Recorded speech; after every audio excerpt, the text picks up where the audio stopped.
March 11th, 2025, County Council regular meeting.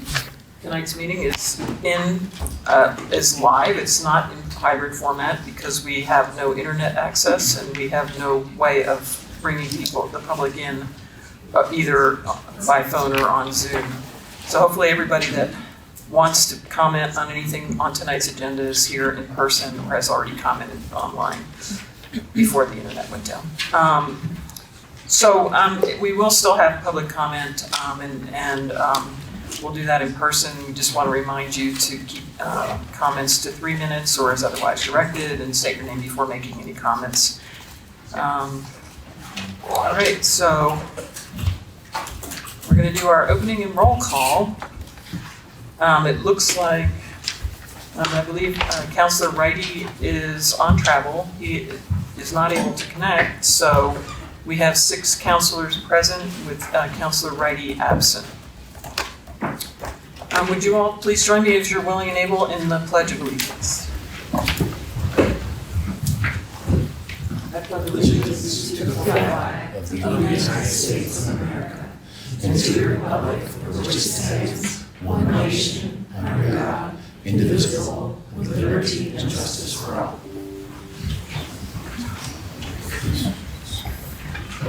Thank you all. All right, so we are at public comment. This section of the agenda is reserved for comments from the public on items that are not on tonight's agenda. Do any members of the public present wish to make any comments that are not referring to the agenda? All right, I'm not seeing anyone. There are parts of this meeting that will go quickly, but there are parts of this meeting that will not. I just want to bring that up tonight. So next item is approval of the agenda. I do want to note, we did have to pull item B under presentations, is that correct, Manager Grant? Okay. That's the presentation on the LA County Fleet Conversion Plan and Community-Wide EV Charging Plan because we could not connect with the consultants online. So is there a councilor willing to make a motion on the revised agenda? I move we approve the agenda as revised. Is there a second? Second. So we have a motion by Councilor Havman and a second by Councilor Neil Clinton. All in favor, raise your hand. Anyone opposed? No. So please note that the agenda passed unanimously. 6 with Councilor Righty absent. All right. Where the heck am I? Okay, so we are on to item 6, presentations, proclamations, and recognitions. And the first item on the agenda is a 19894-25 report on the social and economic impact of the 8th annual Atomic City Winter Classic Outdoor Hockey Tournament. And it's Oscar Salas that's presenting. Yes, please. Thank you.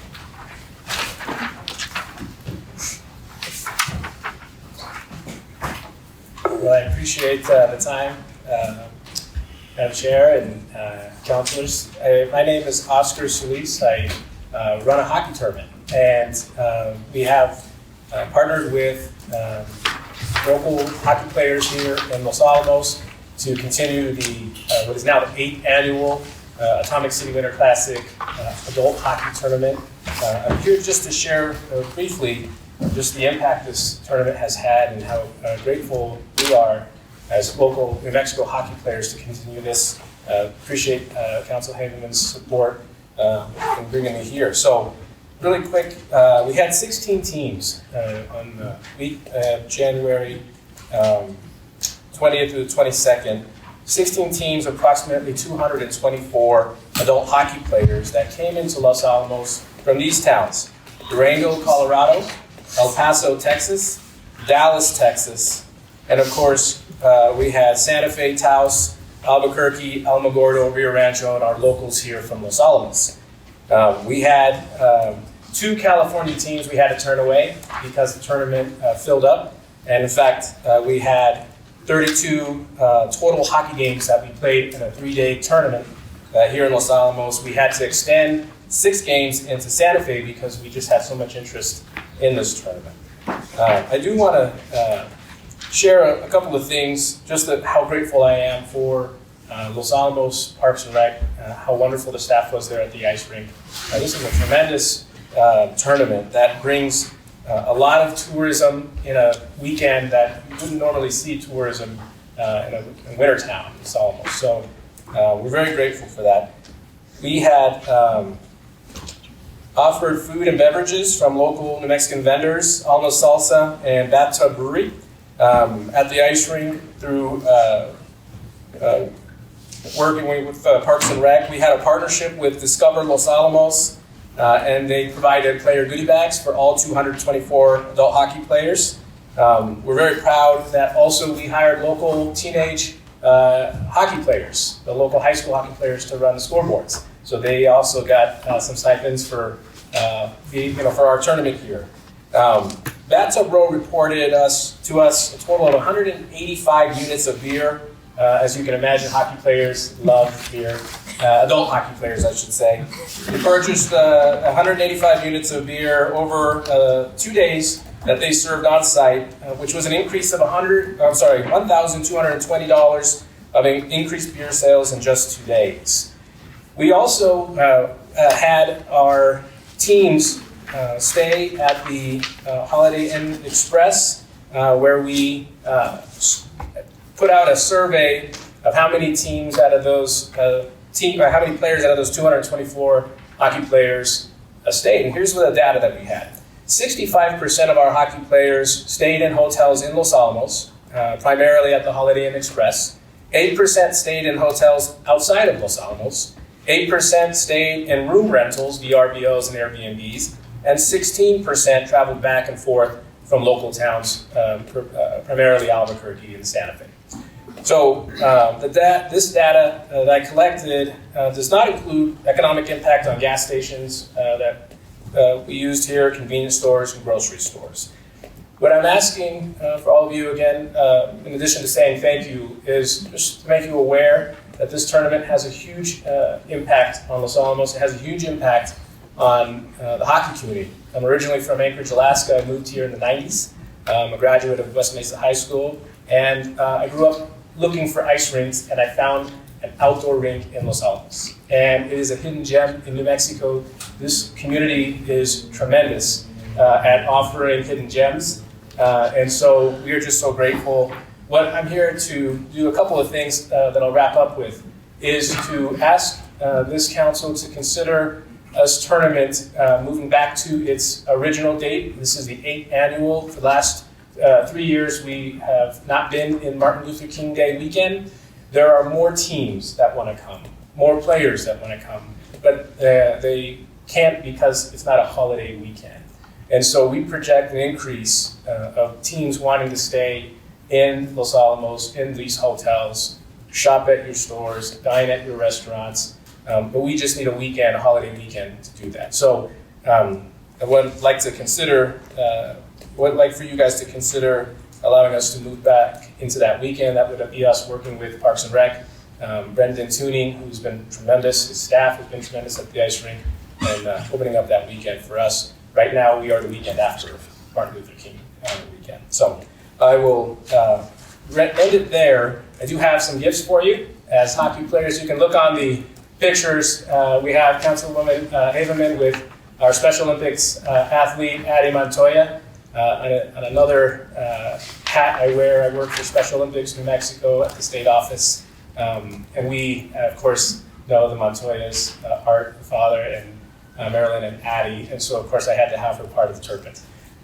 So that's myself. The team I play for is called the Barley Boyos, of course, with the beer and sticks. But this family and this community, again, is tremendous and welcoming, the hospitality. So I do have, like I mentioned, something for you. That photo there is Bathtub Brewery on site, serving happy customers. And you, like I said, have items for you. Can I hand these around? So these are coolers that collapse into anything you need to do out in the wilderness, for sodas, Nice. waters, or anything else you like. So each of the players received this, of course. Very cool. Very cool.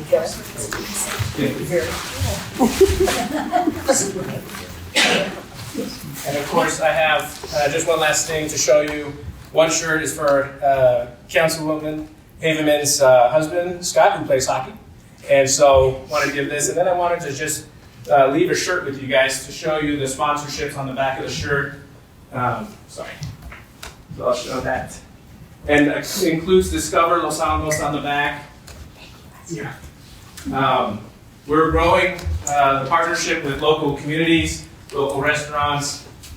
We'd love to, again, for you guys to consider moving us to a weekend that's more favorable for more players, their families.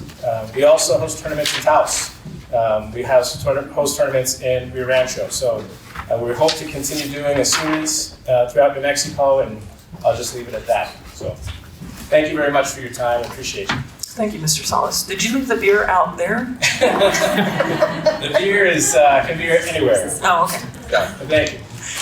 Does anybody have, any counselors have any questions? Where's my shirt? So we would love to actually get your sizes for next year, so make sure that you all have shirts. So, Thank you. yeah.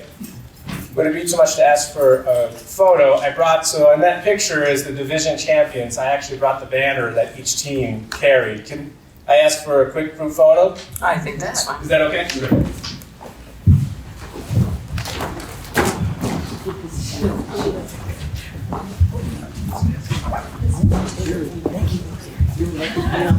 Yay, for me.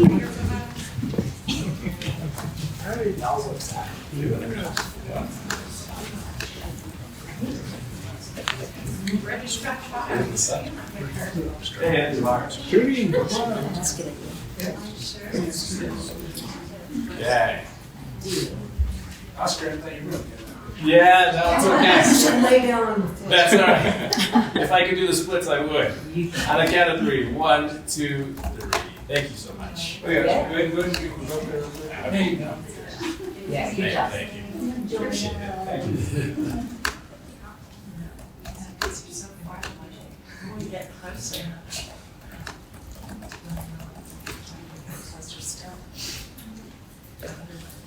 Nice. Well, thank you very much. Appreciate you having me. Yes. Thank you. Appreciate it. Thank you. Thank you. Wow, thank you so much. Good job. Thank you.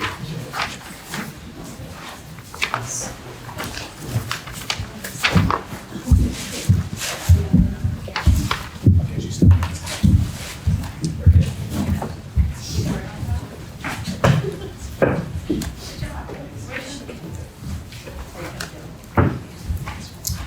Thank you again, Mr. Salas.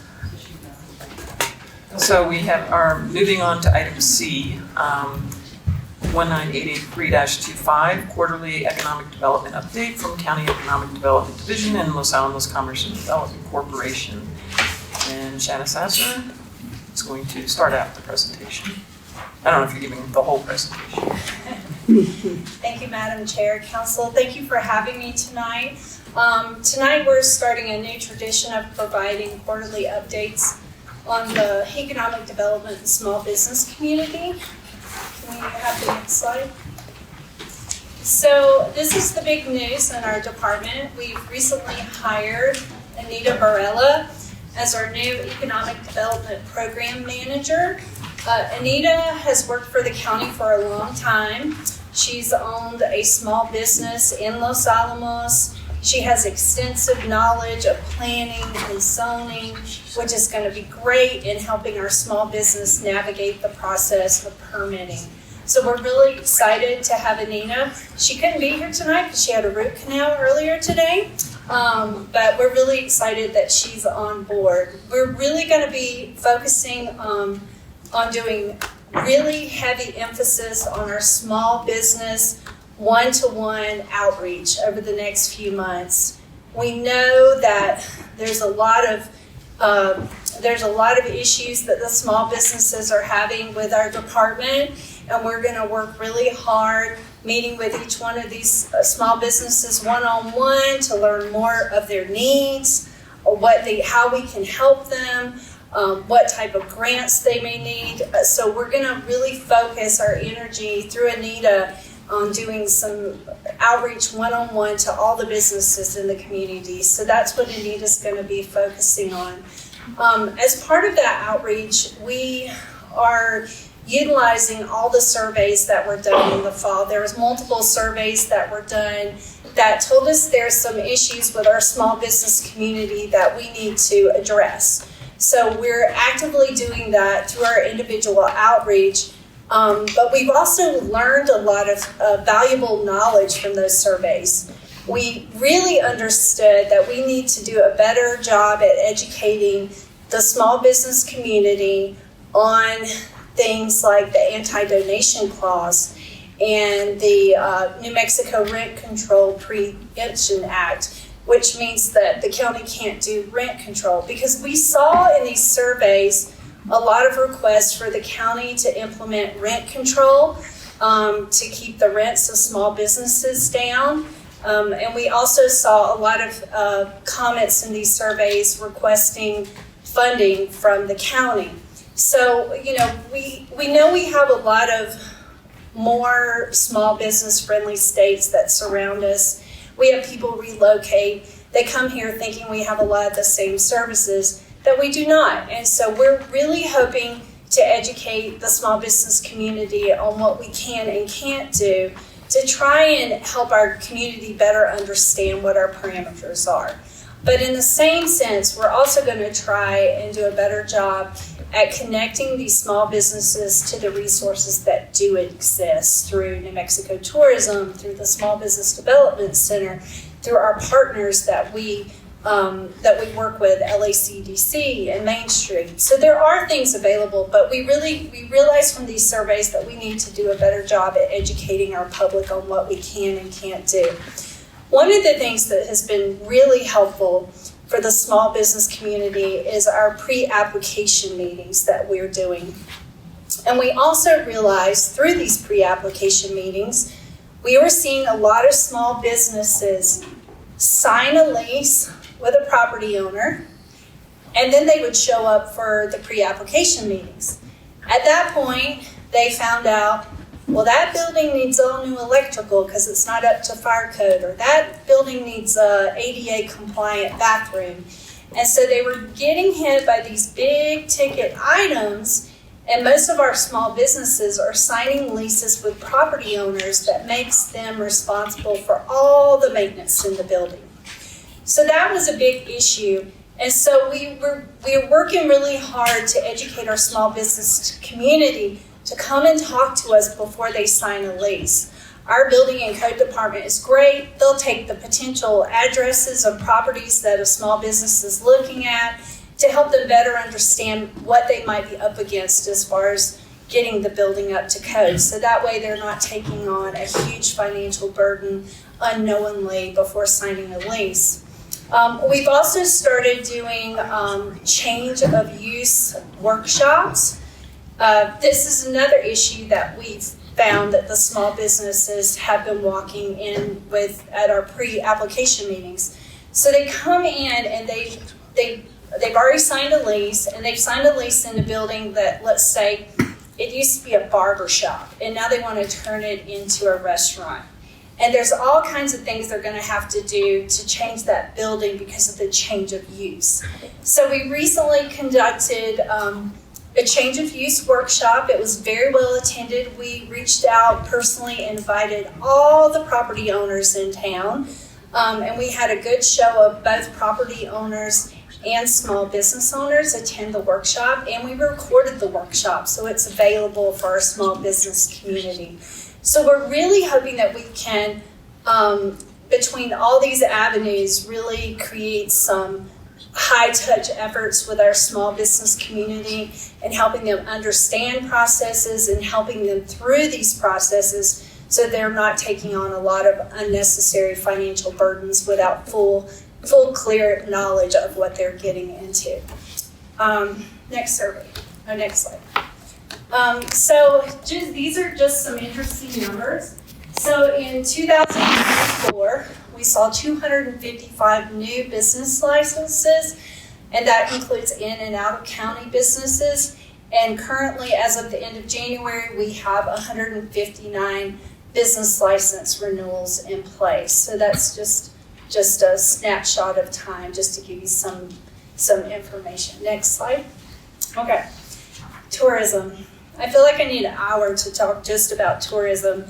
There is so much going on in the world of tourism right now that is relevant to Los Alamos and our economic development opportunities. So when I started this job in July, I created a small working group of all the people in the community that are working in tourism. So our national parks, our hotel people, peak, anybody that's involved in tourism.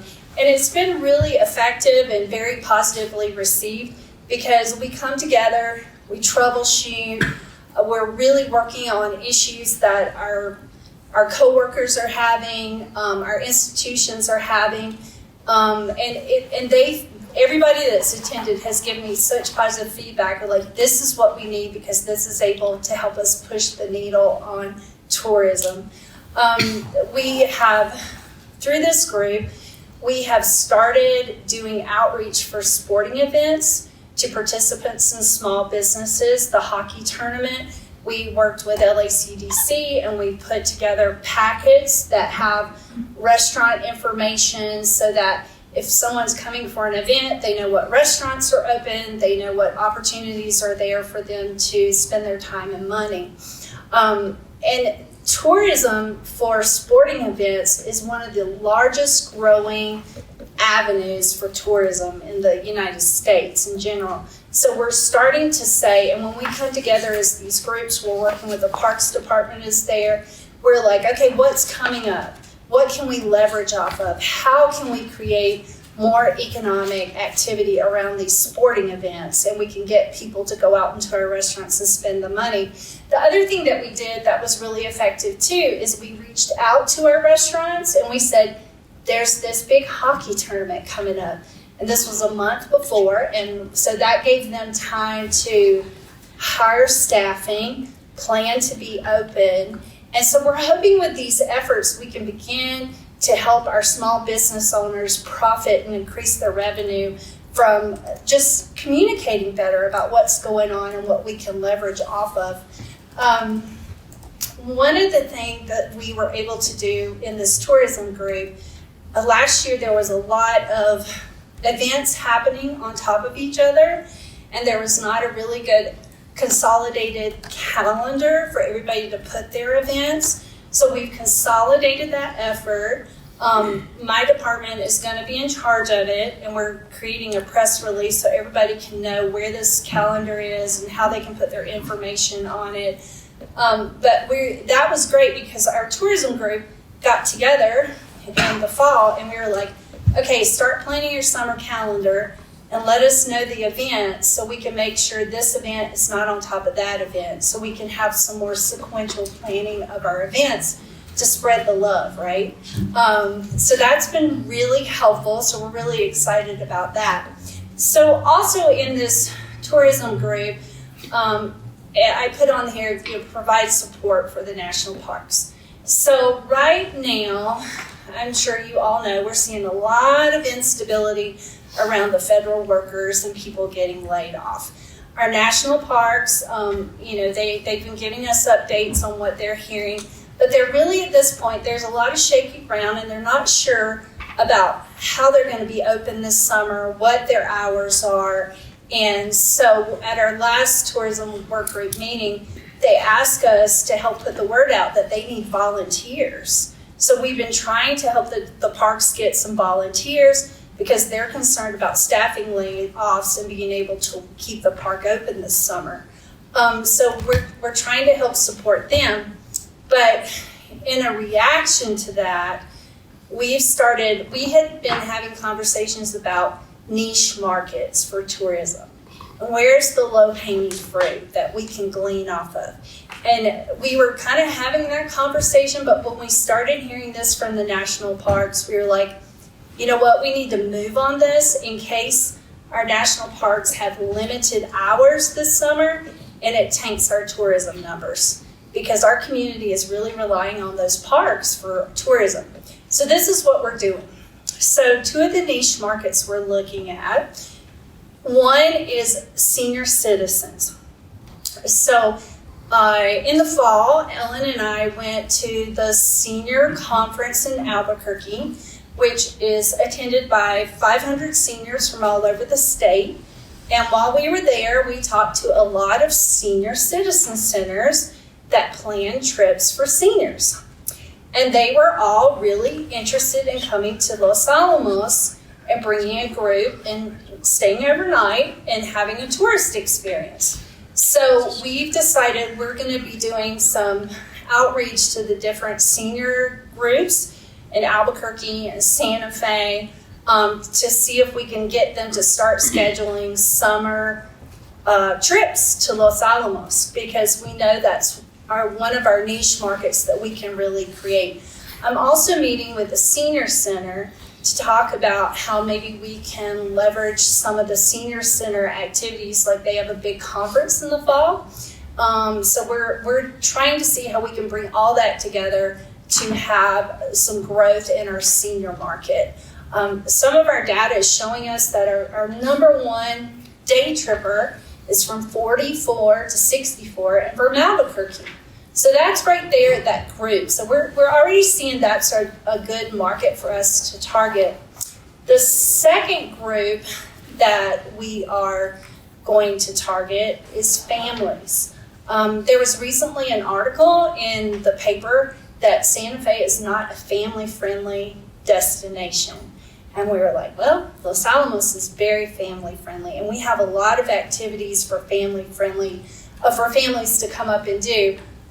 When Ellen and I attended the Balloon Fiesta in Albuquerque, there was 850,000 people there, and we talked to a lot of families that had never even thought about coming to Los Alamos to hike the trails and get out of the hot Albuquerque heat and go to our nature center. And so we realized that there's really a market for us, for day trippers, for families to come up here and do it. So that we just launched today a marketing campaign for spring break and a family-friendly spring break activities. So we're going to hit that market right now and hopefully get some numbers here. So we're really trying to focus on what are our niche markets, what are our low-hanging fruit, and how can we grow this? And hopefully nothing happens to the parks and they all run and they don't have limited hours and this just becomes extra. But we figured with the climate that we're in, it's good for us to aggressively kind of go after some new markets to see how we can grow those markets. We are also working with the New Mexico Tourism Department. They're putting together a list of the big bus tours, the national bus tours that travel around the U.S., and they are putting that list together. And as soon as we get that list, we're going to start doing outreaches to these big bus tour groups to see if we can get some menu items for Los Alamos and get us on that list, because that'll be another area. There's some smaller bus businesses in Santa Fe that are currently picking up tourists from the different hotels, and they're taking them for a day of horseback riding and laning. And I've seen some of the things that they're on their menus, and Los Alamos isn't on that menu. So that's another area that we're trying to get our name on the list, create some menu items, and create like a day around if you're a senior or if you're a family member, or just try and create that idea, because we have tons of people in our local regional area that we can pull tourism off of that we're not currently capturing that market. I also wanted to talk about, I also want to talk about regional tourism efforts. So North Central, our Council of Government office that we have, it's 8 counties, and we are currently working on regional efforts and what we could do. And we're talking about like how can we create some regional efforts around tourism. One of the things that we're considering is if you're in a tourist visitor center in Taos, they have the big screens of, activities or whatever. What if we had images of the other regions that are close by to go see while you're in the area? Because we're like, people come to Santa Fe or they go to Taos, but like, what's getting them to these other places? And so we're talking about creating, like, could we do a regional tourism effort to have like a video screen and show images of Red River, Taos, us, and get people to do some while you're in the area, tourism that we're currently not seeing. The Council of Governments Office is really interested in expanding their purview into economic development and what we can do regionally. As part of that is the meeting Thursday night that they're having at the firehouse in White Rock is going to be a listening session they're doing these listening sessions in all the 8 counties. Once these listening sessions are done, we're going to put together a comprehensive economic regional plan, and we submit that to the Economic Development Administration, the feds, and then that will open up grant opportunities for our small businesses to apply for grants. So there's a bigger overall picture of what's happening with our Council of Government office that I wanted to make you aware of. I'm also working with, I've met with Powake, and I recently took Lannel and Ubiquity out to take a tour of their new industrial park that they're building, which is right past Powake High School. And we're working with them to say, what can we do with regional tourism? Because people are coming here, and we can refer them to Powake and vice versa. So we're trying to figure out how can we work better together as these regional partners to develop tourism. We're also talking to Sandoval County to see how we can partner with them on some of the events at the Caldera, and then also maybe the Jimenez Mountain Trail Run. So we're shaking all the trees. Like, whatever we can find, we're trying to go after it and figure out how we can develop tourism and build off of it. Next slide. The other thing I wanted to mention with tourism, just so you're aware, we are seeing, so Canada has implemented a ban on America tourism movement, and it's gaining momentum, and our hotels are getting calls and cancellations, and people are saying, I'm canceling because of the worldwide ban on America for tourism. So we're seeing that. Santa Fe's seeing it. We're starting to see it in our hotels. They're canceling travel plans for the summer. So that's another reason we were like, we need to start seeing where our regional tourism opportunities are in case this continues and we see a drop in our tourism. So for economic development, our department recently finished distributing $2 million in ARPA funding. This funding went to small businesses in the community. 36 businesses received those funds. There was about 20 that didn't because they didn't meet the requirements. But, this is such an accolade to the county because most of the counties in the state of New Mexico, they put ARPA funding towards other things, and we gave all that funding to our small business community. So I think that's a real tribute to this county and where their commitments are with small business. So that's a big accolade for that. And then I wanted to talk a little bit about, so I had already mentioned we're going to have the Comprehensive Economic Development Steering Committee is hosting a listening session. That's the Council of Government Office is hosting a listening session at 5:30 on March 13th at the White Rock Fire Station. And they're just going to take information and listen to what the community has to say about what they want for regional economic development. I know this worked out to be the same night as several other meetings, and I have made myself available to provide input, to take input and provide it. So we can make sure that we get as many people who want to chime in about these topics. We can get their voices captured for that meeting. Let me see. I think that's it, and Council, I stand for questions. Thank you very much for your presentation. Questions from Councilor Rieger? Thank you.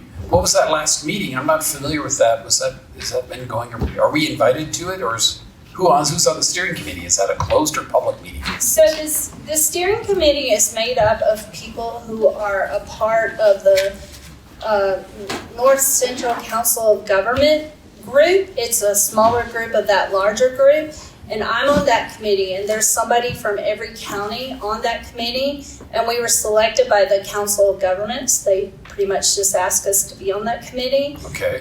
And they are the ones that are putting together this regional economic development plan. But the meeting on Thursday night is open to anybody that wants to attend. Has it been in the papers and stuff? I don't know. I don't think it was in the papers. I think they sent out, the council, the North Central office sent out emails to people. So I don't know, they didn't market it out to, they're providing dinner, so I think they were looking for RSVPs. But if you want to come, we can make it happen. So I think Manager Laurent, you wanted to say something? Sure, Madam Chair, Councilor Rieger, I just want to clarify. So the coordinating entity was North Central New Mexico Economic Development Department, and the liaisons for that is Councilor Hand and Councilor Herman. I believe Councilor Herman's going to the Small Business Coalition meeting, and so I think there's been some coordination. And Chair Culler, you? Yeah, so I did forward that yesterday. You maybe haven't seen it. If you didn't see it yesterday, you're not going to see it today. But I did ask if anyone else wanted to attend. I think it's at the same time as the small business. It is. And so there's some competition there, and you may be attending the local business coalition meeting, Councilor Rieger. Yeah. So I know right now Councilor Hand and I are planning on attending. I don't know if anyone else is planning on attending on Thursday. And Madam Chair, if I will, from a staff perspective, we're sort of dividing as well. I'm attending the Small Business Coalition. Ms. Sasser is going to we call it the SEDS meeting, right? Is that the acronym? SEDS. So we're just kind of dividing and making sure we've got representation at both meetings. And the meeting will be also on Zoom, and I think the Council of Government is planning on recording it. But it's going to be a lot of small groups just talking and capturing information. So if there's anything that if you can attend, you want to put forth some ideas and efforts, I'm happy to make sure that that data gets collected and added to the report that goes forward. Okay. And now I'm going to introduce. Oh, well, let me check and see if there's any other questions for you. I think Councilor Neil Clinton has. I actually have a couple of comments and then one question. So regarding Anita Barella, she is phenomenal. That was a great find for you. And then I had another question. Now this one is referencing for small business owners who signed contracts prior to getting involved in your program for the pre-application. Is there any recourse for those individuals who signed those leases unaware of the additions that they would have to make or improvements for those buildings? Okay. Madam Chair, Councilor Neil Clinton, those are private contracts between the tenant and the landlord, so the county has no standing in that, nor do we ever often see them. So the best we can say is it depends on what it says, and they should definitely seek their own counsel and get their own advice. Okay. And the best thing we can do is really work with our partners at LACDC and Main Street to help make that contact with those small business entrepreneurs and owners and say, look, before you sign anything, come and see us. And it's been amazing because like just in the few months of really pushing out that message, we're seeing that. We're like, oh, I heard before I sign anything, I need to come see you. So I think it's just communicating. That's key because I'd heard rumblings before and I knew in my mind that there had to be a better way to communicate the free application process so that they didn't get caught in that. That was the one. And then the other That's it. Thank you Great. so much. Thank you. Any other questions or comments from councilors? Thank you, Ms. Sasser. Thank you, and I was going to introduce Lauren McDaniel from LACDC, and she's going to give the second part of this presentation. Thank you, Council. Thank you. Welcome, Lauren.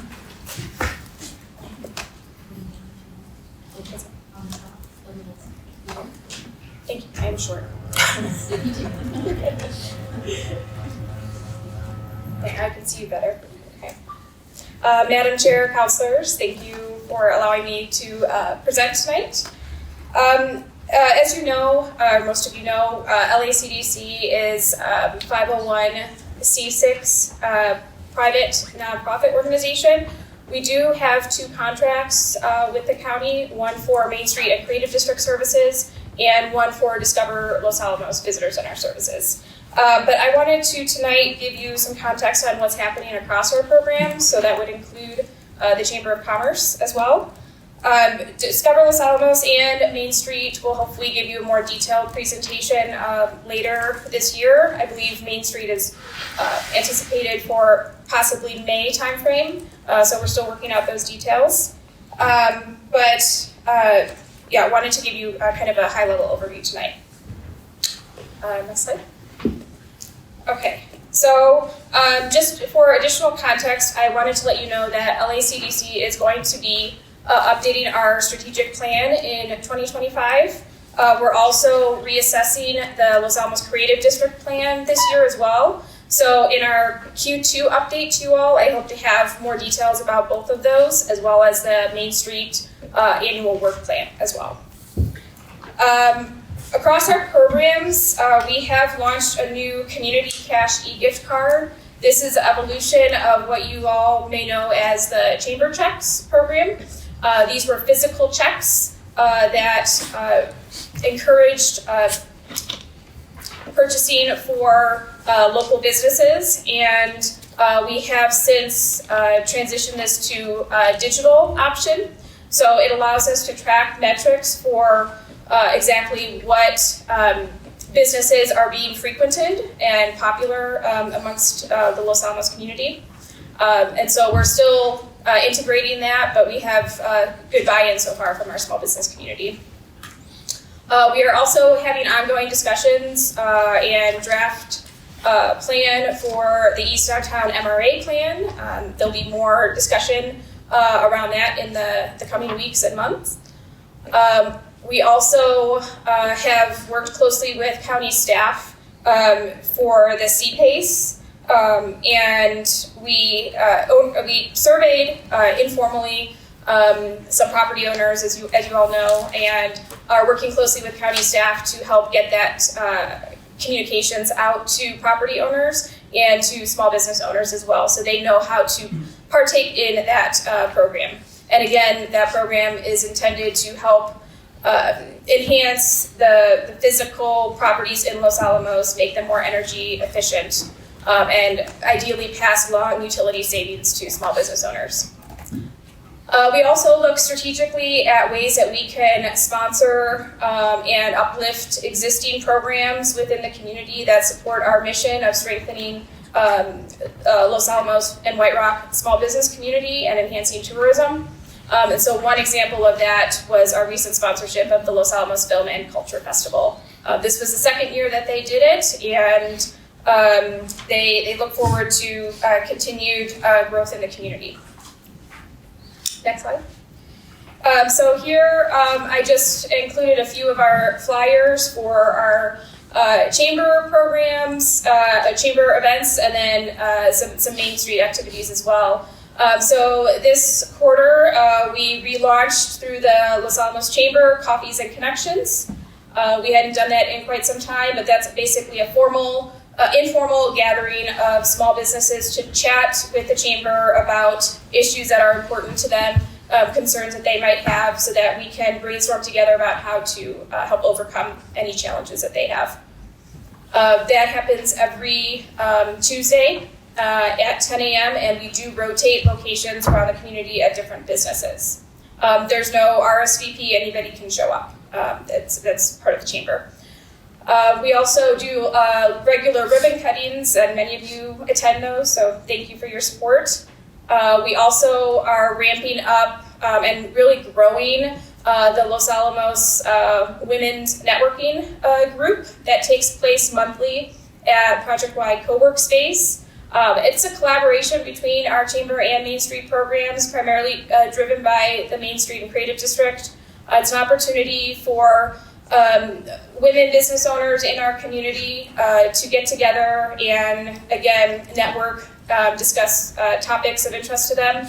We have started identifying themes and bringing in special speakers for that group as well. And the last event was well attended. I think we had 17 or 18 attendees in that meeting. We did just wrap up a chamber business survey as well. So we do plan to get those results out to our community and to you all. And that feedback will help inform how we are structuring programming moving forward into the new year, or into 2025. We did see that a lot of our business owners wanted more networking opportunities, and so that was one of our most recent chamber business breakfasts. Next slide. Some upcoming events, again, we do through the chamber offer business after hours that rotate locations around the community.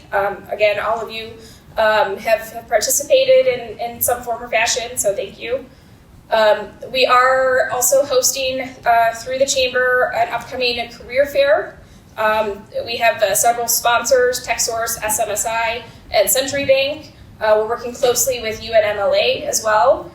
This year, they have also provided some pre-career fair workshops for those who are seeking employment, just to prepare them to present their best self when they attend the career fair in April.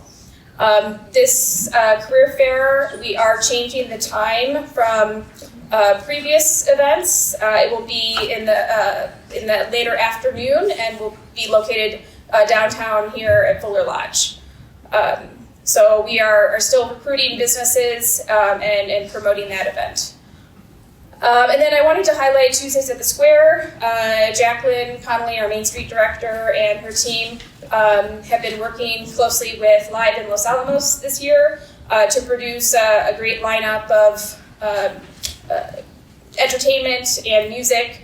Again, this will take place in Central Park Square, and the intention there is really to drive business directly to the surrounding businesses in Central Park Square, so that families can enjoy the Tuesday summer nights.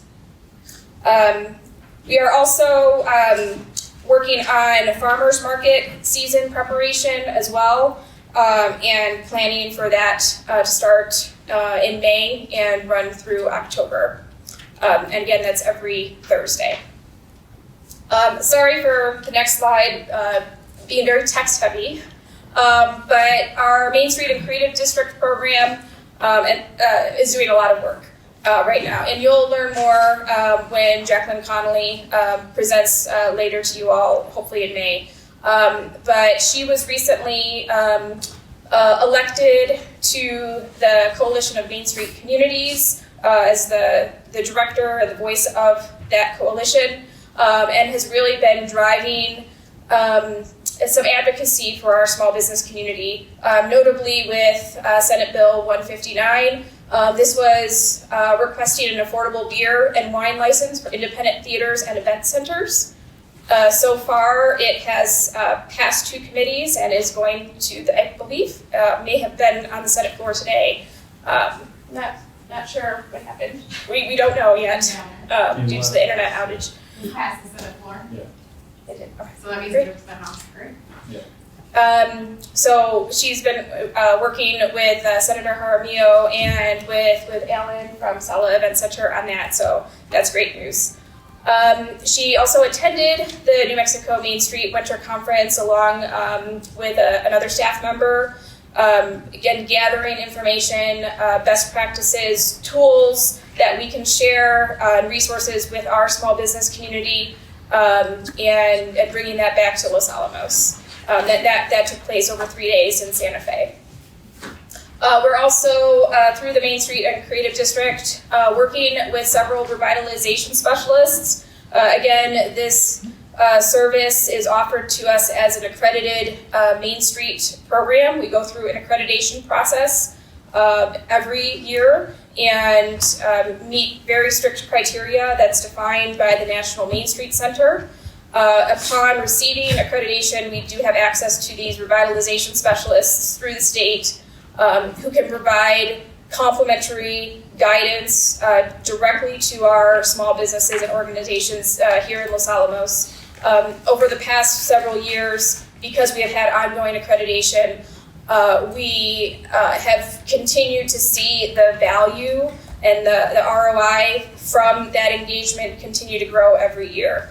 And we haven't yet received our full numbers for 2024, but it is higher, I guarantee it, than the previous year.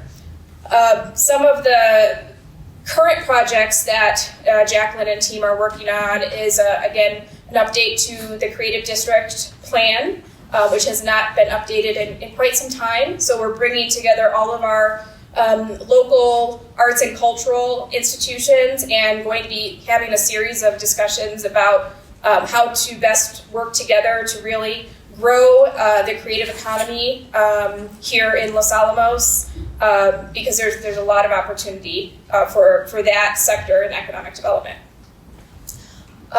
We're also working on bringing support to a key property in White Rock that could be very catalytic for the area.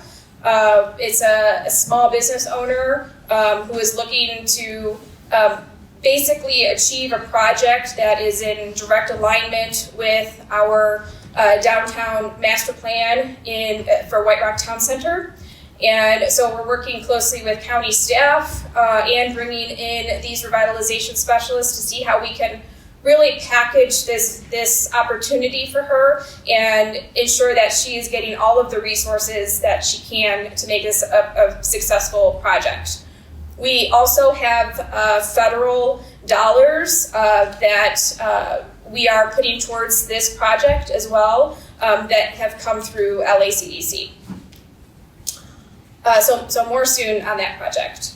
And then finally, I wanted to highlight that we're also bringing in resources through Main Street for the renovation with a performing arts center to support the Little Theater. And again, just making sure that we're complementing what the county staff is already leading and ensuring that we have the best resources available to make the project most efficient and the best project that it can be. And that's a key part of the Creative District as well. We are working on, again, finalizing the work plan for Main Street and Creative District for this year, which will be shared out soon. There's also a lot of ongoing Science Fest planning this time of year.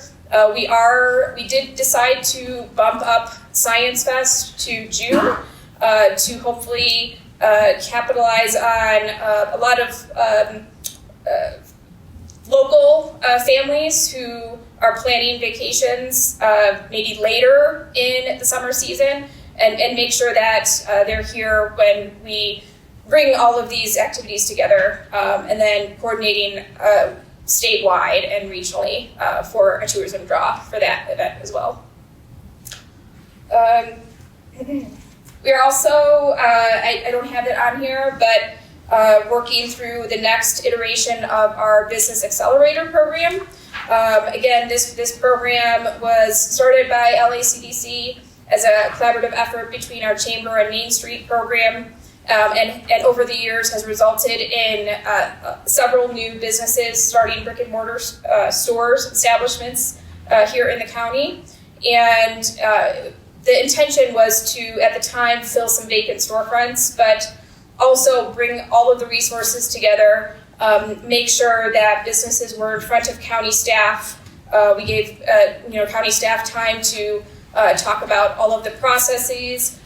We have a saying, speak with the county early and often to make sure that the business owners were fully prepared to embark on their business, whether it was a new business or an expansion.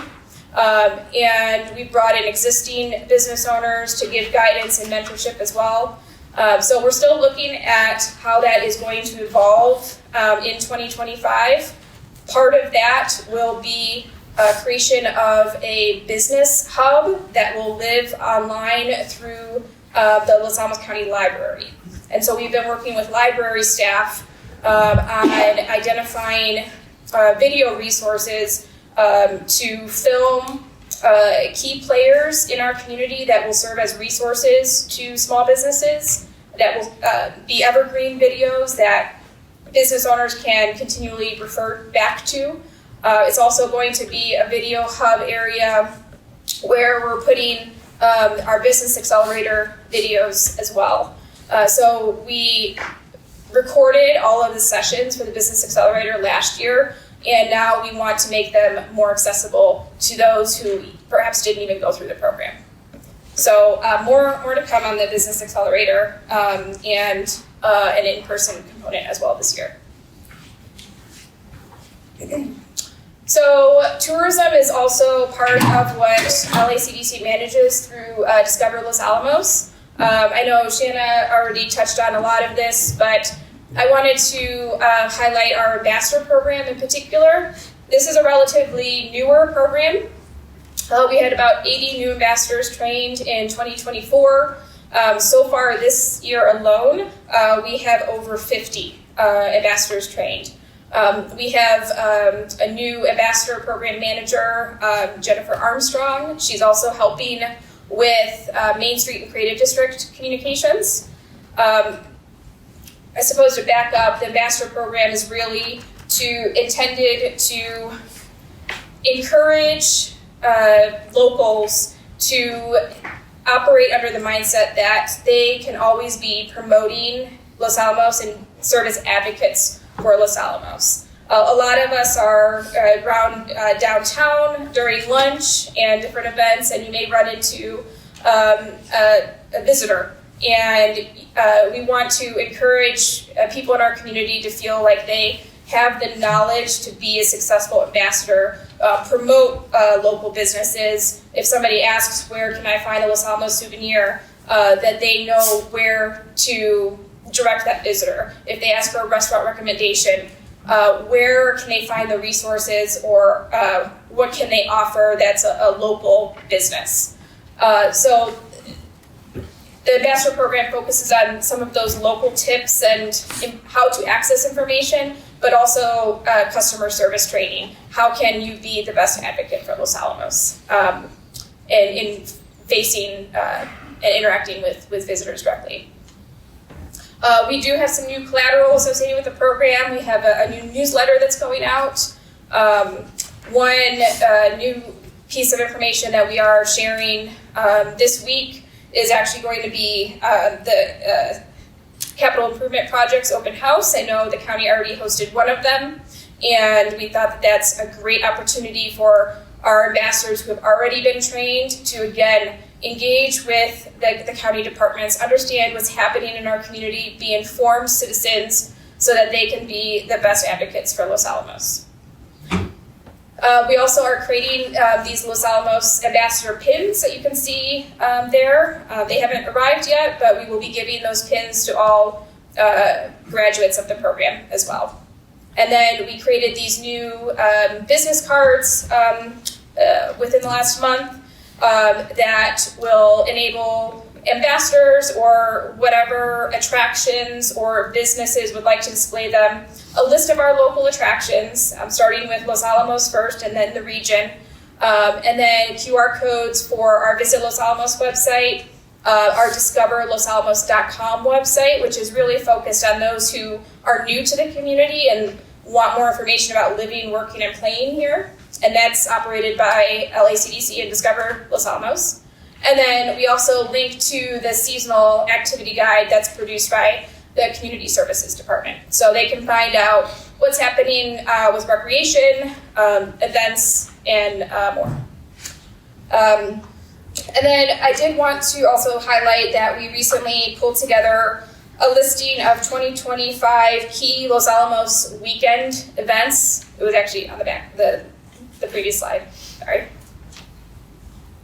Yeah, so what we did there was, as part of the meeting that Shanna had referenced regarding the tourism work group, essentially, with all of the attractions, looking at what all of the events were in 2025, not all of them, but the major events that were going to have a tourism draw, and understanding what weekends we really want to promote Los Alamos. As you can see there are half a dozen more weekends where we have multiple organizations hosting massive events in Los Alamos. So that's a great opportunity to promote what we have to offer in our community, and work closely with our hotels, who honestly struggle on the weekends. They fill their beds during the week, and they really struggle on the weekends here, the opposite of most communities, I would say.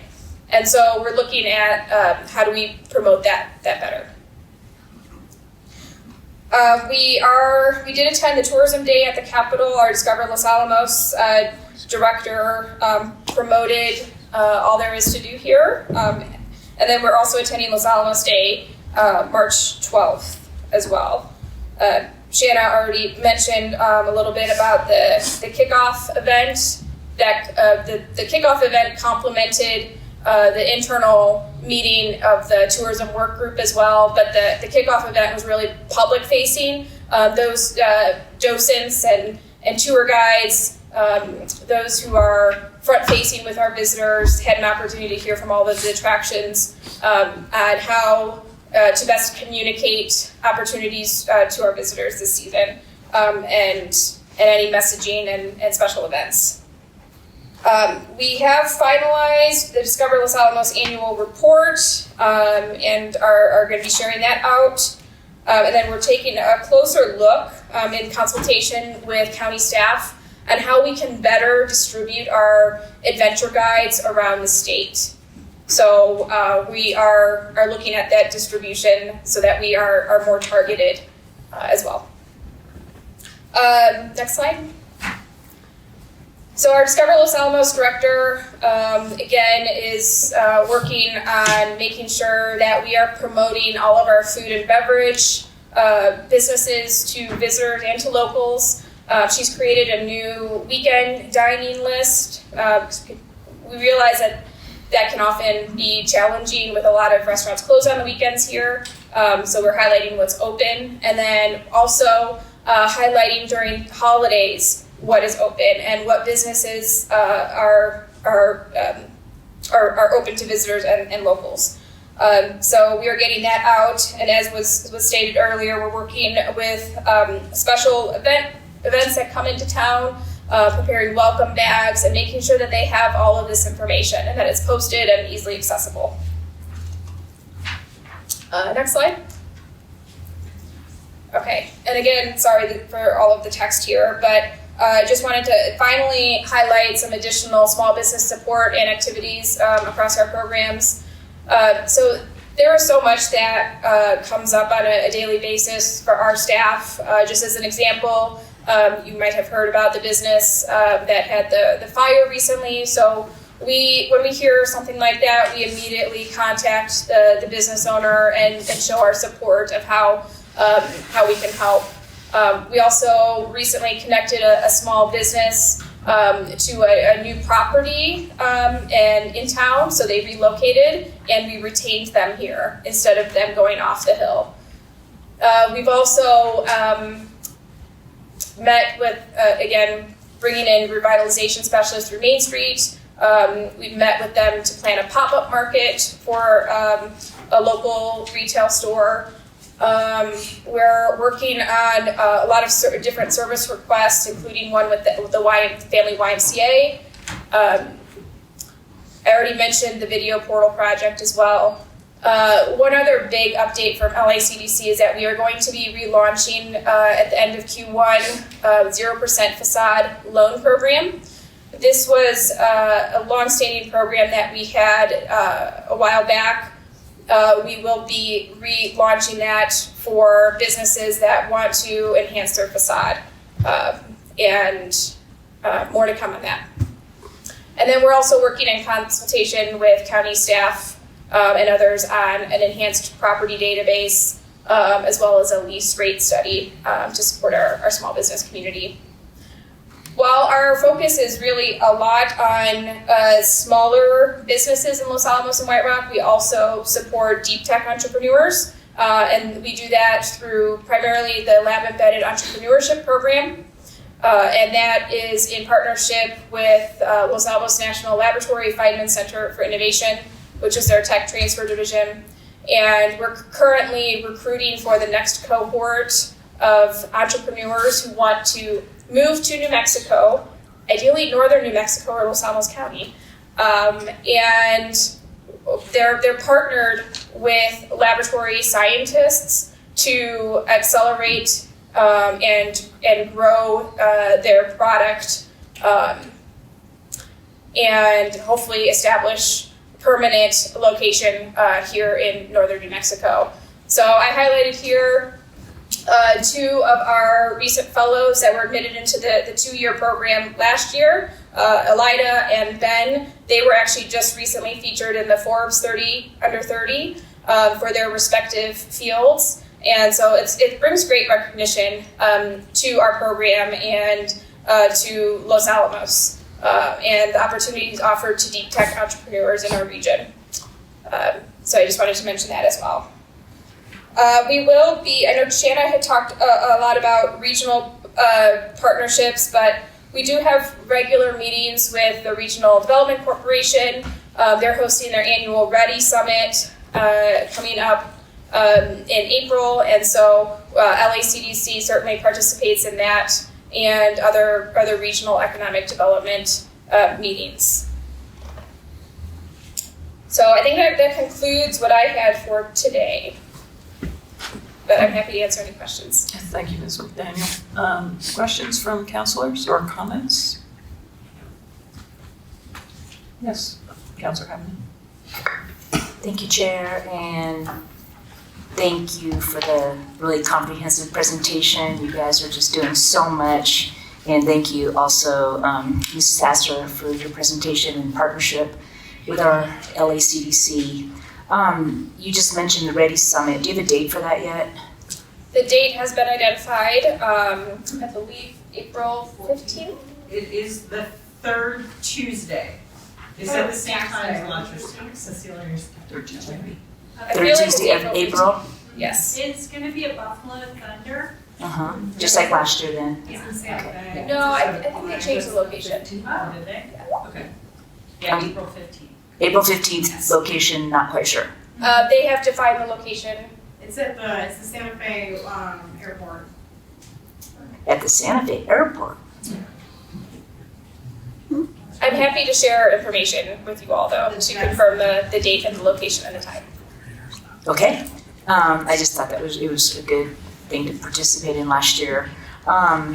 You mentioned when you were talking about various Main Street programs, something about some federal dollars that are coming in, maybe coming in, were coming in, but now not sure. Can you elaborate a little bit more on that? Like what they were appropriated for?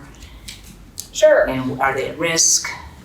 Sure. So this was actually, we haven't officially announced the program, but we are allowed to talk about it. Okay. LACDC received a USDA Rural Business Development Grant on behalf of the entrepreneur who's pursuing a project in White Rock.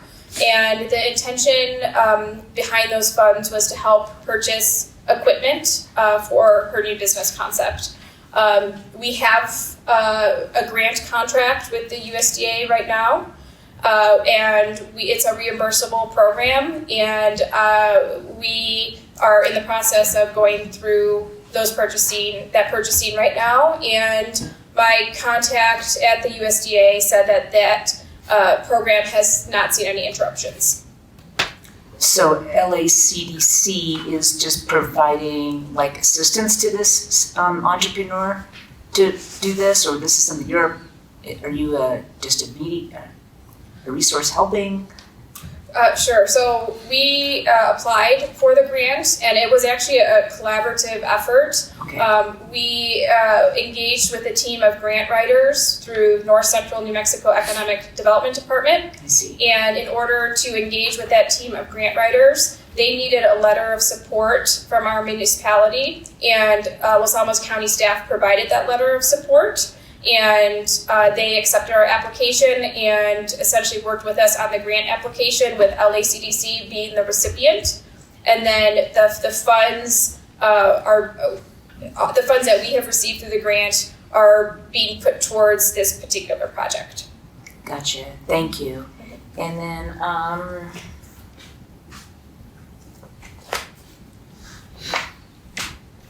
sworn I had a third question, and I do.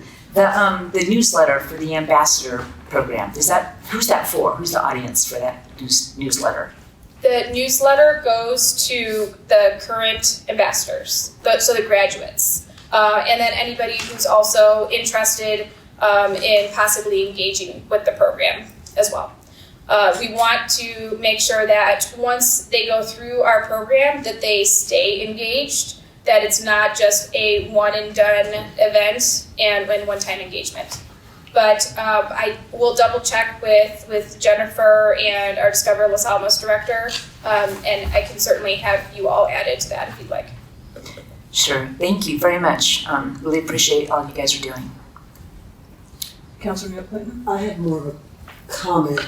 I think we talked about this early on when we met previously. I'm really pleased with how well communication is being more established, because there are so many services that are offered. And as a small business person, I know how hard it is when you're going about your way thinking that you're doing the right thing, and then you end up finding some snafus. So I just want to give you kudos, you and Shauna, for getting out there and promoting what's possible, because you're right, there's a lot of stuff out there, but if you don't know about it, it doesn't matter. Thank you. Thank you. Thank you. Any other questions or comments?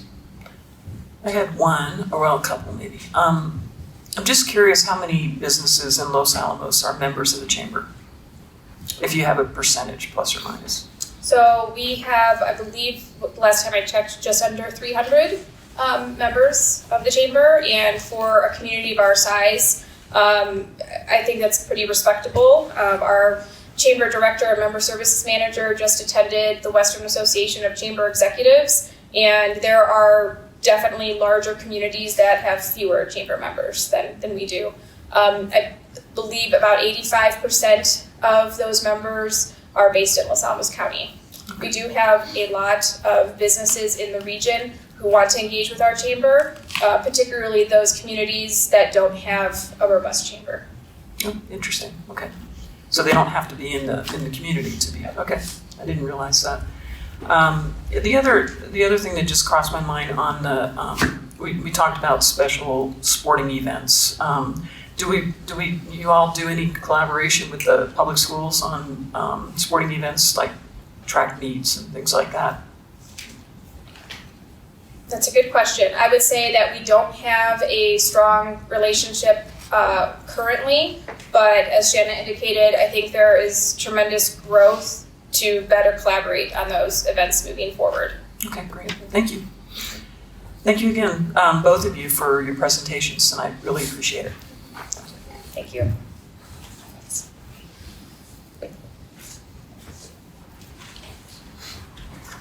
All right, we are moving on to item 7, the consent agenda.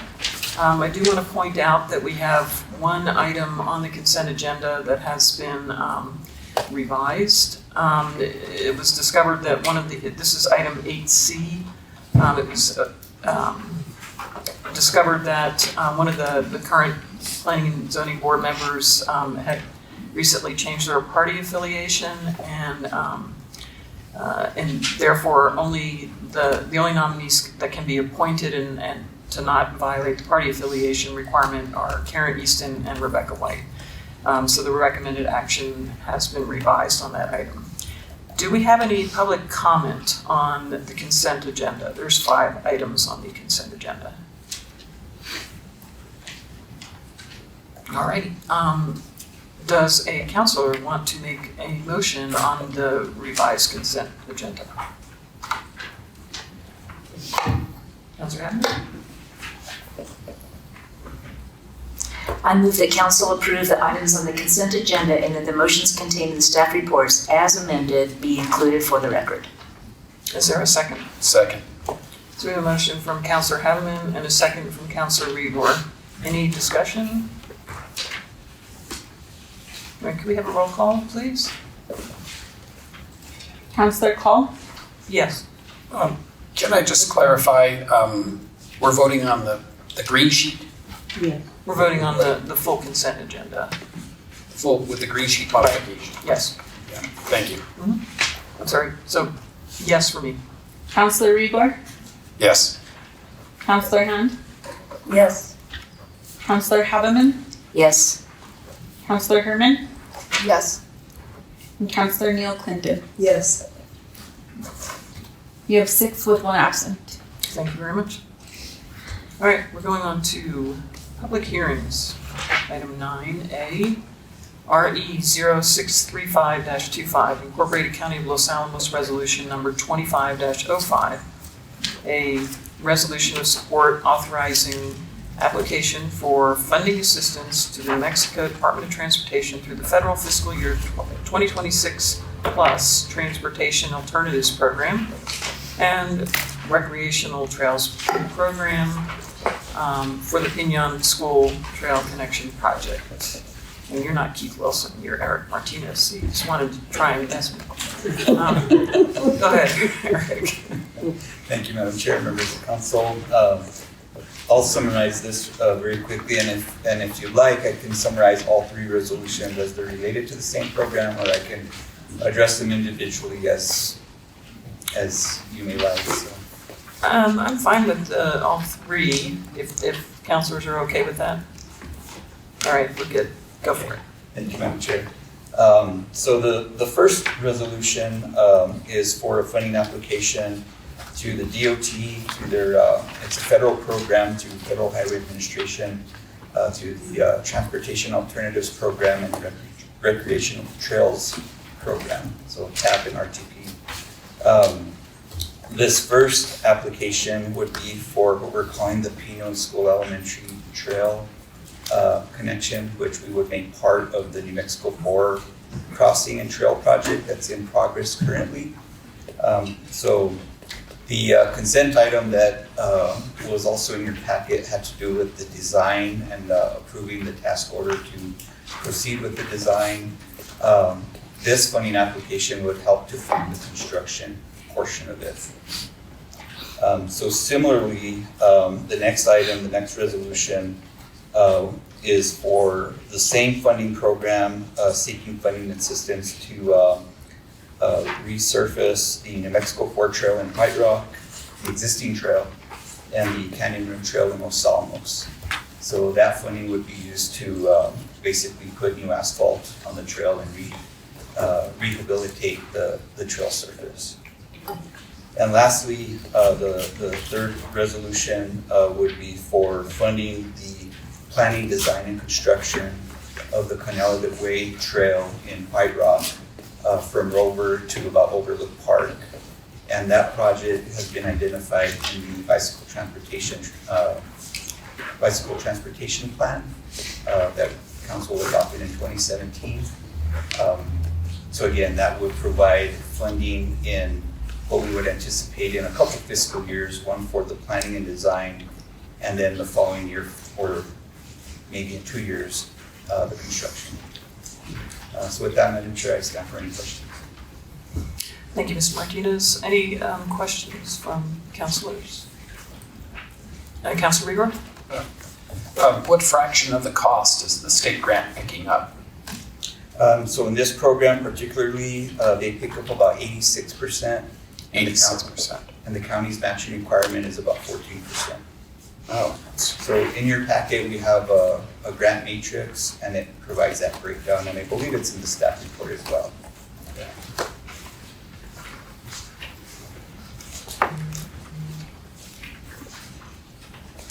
okay, well, thank you. Let me try to find it.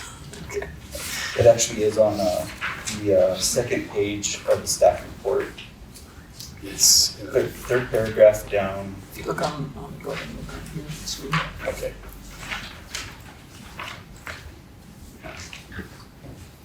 Total amount 700,000, our match would be about 100,000. Okay, thank you. Other questions or comments? I did have one quick question. So we just approved the additional funding for the design. So what are the chances of us getting these grants for A and B primarily? Well, Madam Chair, that's hard to say, but we've been pretty successful in past applications. Probably the most recent comes to mind is the Urban Trail. That was a pretty significant amount that we had been awarded over, again, several fiscal years for the planning, design, and construction. So we've been interacting with our DOT partners, because of the federal funding questions that have been coming up so far.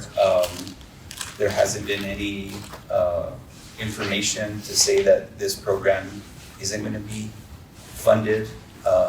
But as you know, things can change as things move on. But as far as our chances, I think, over the past several years, we've been pretty successful in our applications. Okay, thank you. All right, for item A, is there a counselor, actually, let me take public comment on this, if you don't mind. Are there any members of the public present that would like to comment on item A? Okay. So we're just right now going to make a motion on item A. And if you look at the screen, there's a recommended motion. Is there a counselor willing to, Counselor Hand? Thank you, Chair. I move that council approve Incorporated County of Los Alamos Resolution number 25-05, a resolution of support authorizing application for funding assistance to the New Mexico Department of Transportation in the federal fiscal year 2026 plus, Transportation Alternatives Program and Recreational Trails Program for the Pinon Elementary School Trail Connection Project. Thank you. Is there a second? Second. I think Counselor Herman got that in before you did. So we have a motion by Counselor Hand and a second by Counselor Herman. Any discussion? All right, could we have a roll call, please? Counselor Herman, Yes. Counselor Haveman, Yes. Counselor Cole, Yes. Counselor Rigor, Yes. Counselor Neil Clinton, Yes. Counselor Hand. Yes. 6 with 1 absent, I'm sorry. Thank you. So motion passes unanimously. So I'm going to go ahead and introduce item B, even though we've had a presentation on it already. RE 0636-25, Incorporated County of Los Alamos Resolution number 2506, a resolution of support authorizing application for funding assistance to the New Mexico Department of Transportation through the federal fiscal year 2026 plus Transportation Alternatives Program and Recreational Trails Program for the rehabilitation of the New Mexico 4 Trail and Canyon Rim Trail. Is there any public comment on this item? All right, do I have a counselor willing to make a motion?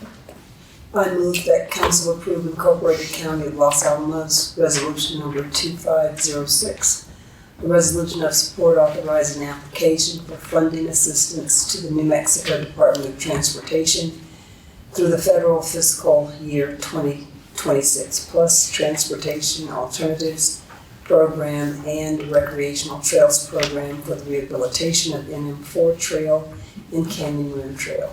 Thank you. Is there a second? Second.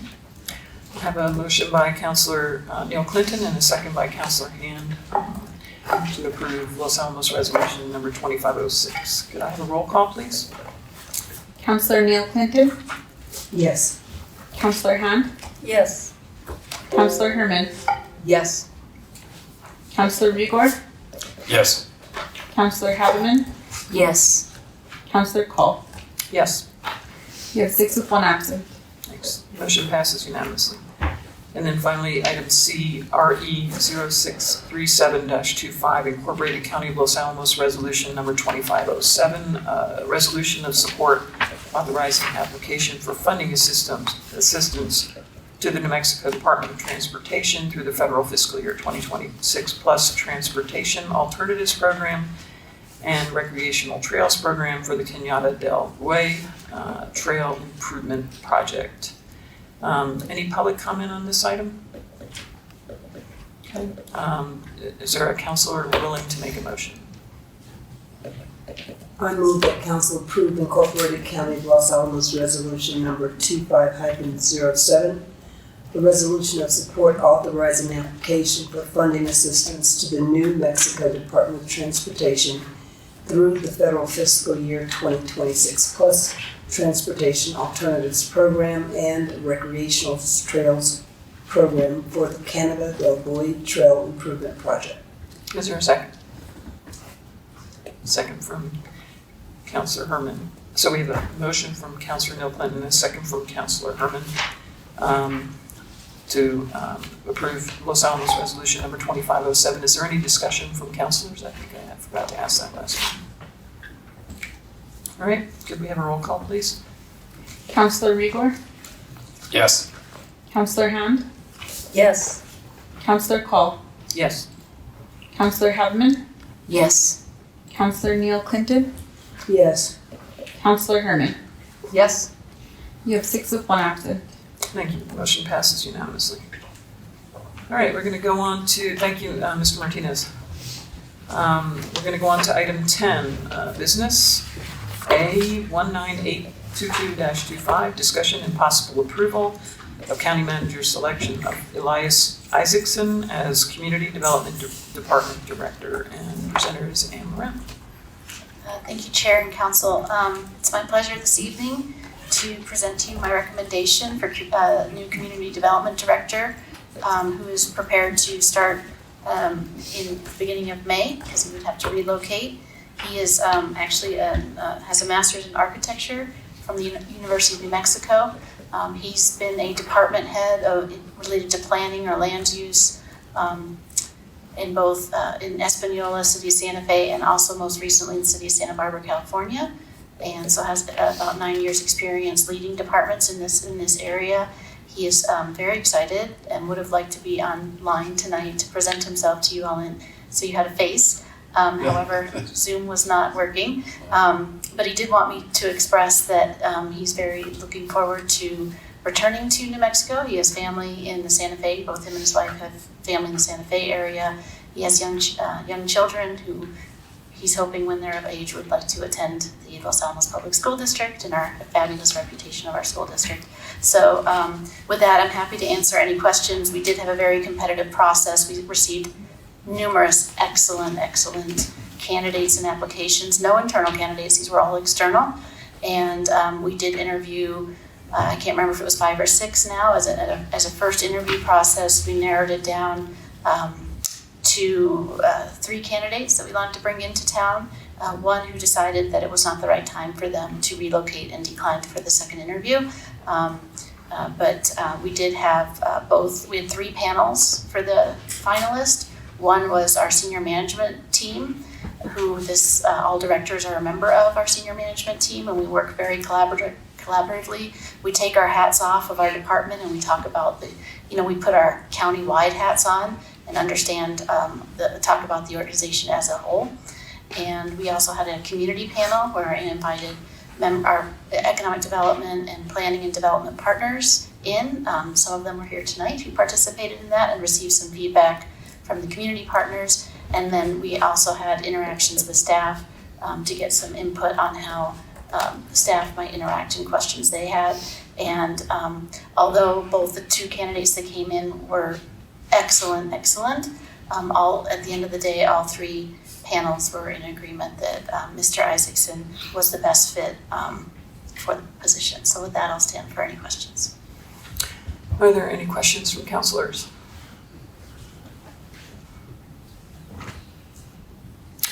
Do we have any public comment? All right, is there a councilor willing to make a motion? I move that council approve the appointment of Elias Isaacson as Community Development Department Director. Is there a second? Second. I have a motion from Councilor Herman and a second from Councilor Haberman to approve Elias Isaacson as the Community Development Department Director. Any comments or discussion? All right, can we have a roll call, please? Counselor Rigor, Yes. Counselor Call, Yes. Counselor Haberman, Yes. Counselor Herman, Yes. Counselor Neil Clinton, Yes. Counselor Hand. Yes. We have 6 with 1 absent. Thank you. Motion passes unanimously. Thank you. Thank you. I forgot to ask, when is he starting? Did you say that? Just after, the week after the budget hearings. Okay, thank you. Item D, 19870-25, proposed 9th Street Apartments Rehabilitation and Affordable Housing Project Overview and proposed term sheet. Our presenter, Stan Hart. Good evening, council. As you can imagine, I'm very excited about the last item. And with that, again, hello, my name is Dan Osborne. I'm here tonight in my role as the Housing and Special Projects Manager. And with me tonight is also Russell Brott, who's the managing partner with the 9th Street Apartment LLC. Russell and I will be available to answer questions at the end of my presentation. This project is to provide affordable housing for income-qualified households. The project is proposed is consistent with the goals established by the County Council in the Affordable Housing Plan and the Affordable Housing Ordinance adopted by the County Council. And specifically, it provides more diverse housing options for low and moderate income households. The proposed affordable housing grant will preserve 87 deed-restricted units at or below 45% of the area median income for a period of 20 years. And funding for the capital improvements, which will be targeted first to ADA upgrades on the ground floor and then to other rehabilitation projects, which I'll discuss later in the presentation. Before I get into the details of the proposal, though, I'd like to show you where the projects are located. Next slide, please. The project is located at the Aspen Street, is comprised of the Aspen Studio Apartments at 1027 and 1203 9th Street, and the Thunderbird Apartments located at 1211 11th Street. Both properties are directly north of this building with frontages on 9th and Myrtle Streets. Next slide, please. The Thunderbird Apartments, there are 24 studio apartments. They're approximately 350 square feet. They were built in 1948. So they're about 77 years old and went through a period where they were owned by the federal government, UNMLA, and then a local property investor. 75% of the units have recently been updated. And I'll talk a little bit more about that point a little later in the presentation. The Aspen Studio Apartments are located at 1027 9th Street. There are 63 units spread between 2 buildings. Those are also about 300, each unit is approximately 350 square feet. These were built in 1927, also about 78 years old, and ownership again is similar. They were formerly owned by the federal government, then UNMLA, and then a local property investor. Again, about 75% of these units have recently been updated. I have walked some of the units in the buildings, and I found them to be in good condition. The justification for this falls under the Los Alamos Affordable Housing Plan, where we know that generally rents for studio and 1-bedroom units in the county range from $1,250 to more than $2,900 a month. We sort of narrowed that down and did a recent analysis of 10 multifamily properties with studio and 1-bedroom units in proximity to this apartment complex that we're talking, or to the apartment complexes we're talking about tonight. And those range from about 925 to more than 2,900, and that is exclusive of the rental deposits. And we also knew that there was low availability in those units. So we took a pretty broad look at available units across the community. There's a pretty wide range. The top end is very expensive, and there's not very many of them available. In the recently approved Affordable Housing Plan, Goal 2 directs the Housing Office, me, to buy down or otherwise preserve existing units through affordable housing grants in exchange for long-term affordability. And that's what I'm going to be bringing to you tonight. This short-term goal immediately preserves additional permanently affordable or long-term affordable units on a low per-unit cost and is much more time-effective and cost-effective than constructing new units, which typically takes between 3 and 5 units to bring to market. We also know that there's an extensive waiting list. The Canyon Walks, which are about 70 apartment units, and the Bluff, which are 64 units for seniors, have approximately 100 individuals on waiting lists. And rents for one and 2 bedroom units in those are typically between about $1,000 and about $1,500, depending on where you would qualify on your rent, plus the deposit. Those are all targeted low. It's a LIHTC project, the Low Income Housing Tax Credit project, so we're typically seeing those going to folks making between 30 and 60% of our area median income. So they also have, as I noted, they also have an extensive waiting list of over 100 individuals. We're also seeing high demand for our housing choice vouchers. That's more commonly known as Section 8. We have 83 folks in place utilizing those vouchers, and we know that there are another 124 folks that are on that waiting list. And the waiting list to get one of those vouchers off of the 124 is about 2 years. So that's a long bet. So not only do we have, we have 83 in play, we have 124 or more that we'd like to see in play, and we have a very long waiting list and long lead time to get those in. So for the renters in that 30 to 60% AMI bracket, that affordable housing where they're spending 30% of their monthly income, the range for housing that we'd like to see is about $1,000 to $1,500. If we bump that up to somebody making about 80% of the AMI, the top end would be about $2,100. And then of course somebody making at 100% median income would be about $2,740 per month. What we're offering tonight will be well below that, and I'll describe that in the next slide. This project will preserve 87 units with long-term affordability at or below 45% of the area median income, so sort of that sweet spot between the 30 and 60 for our affordable housing folks, and then I'll describe how they can also then sort of grow into those units for those making a little bit more. There will be a deed restriction that runs with the land and be transferable should the property be sold. So this is a legally binding document that creates a restriction for the next 20 years to ensure that we get the affordability that we're talking about tonight. Excellent, thank you.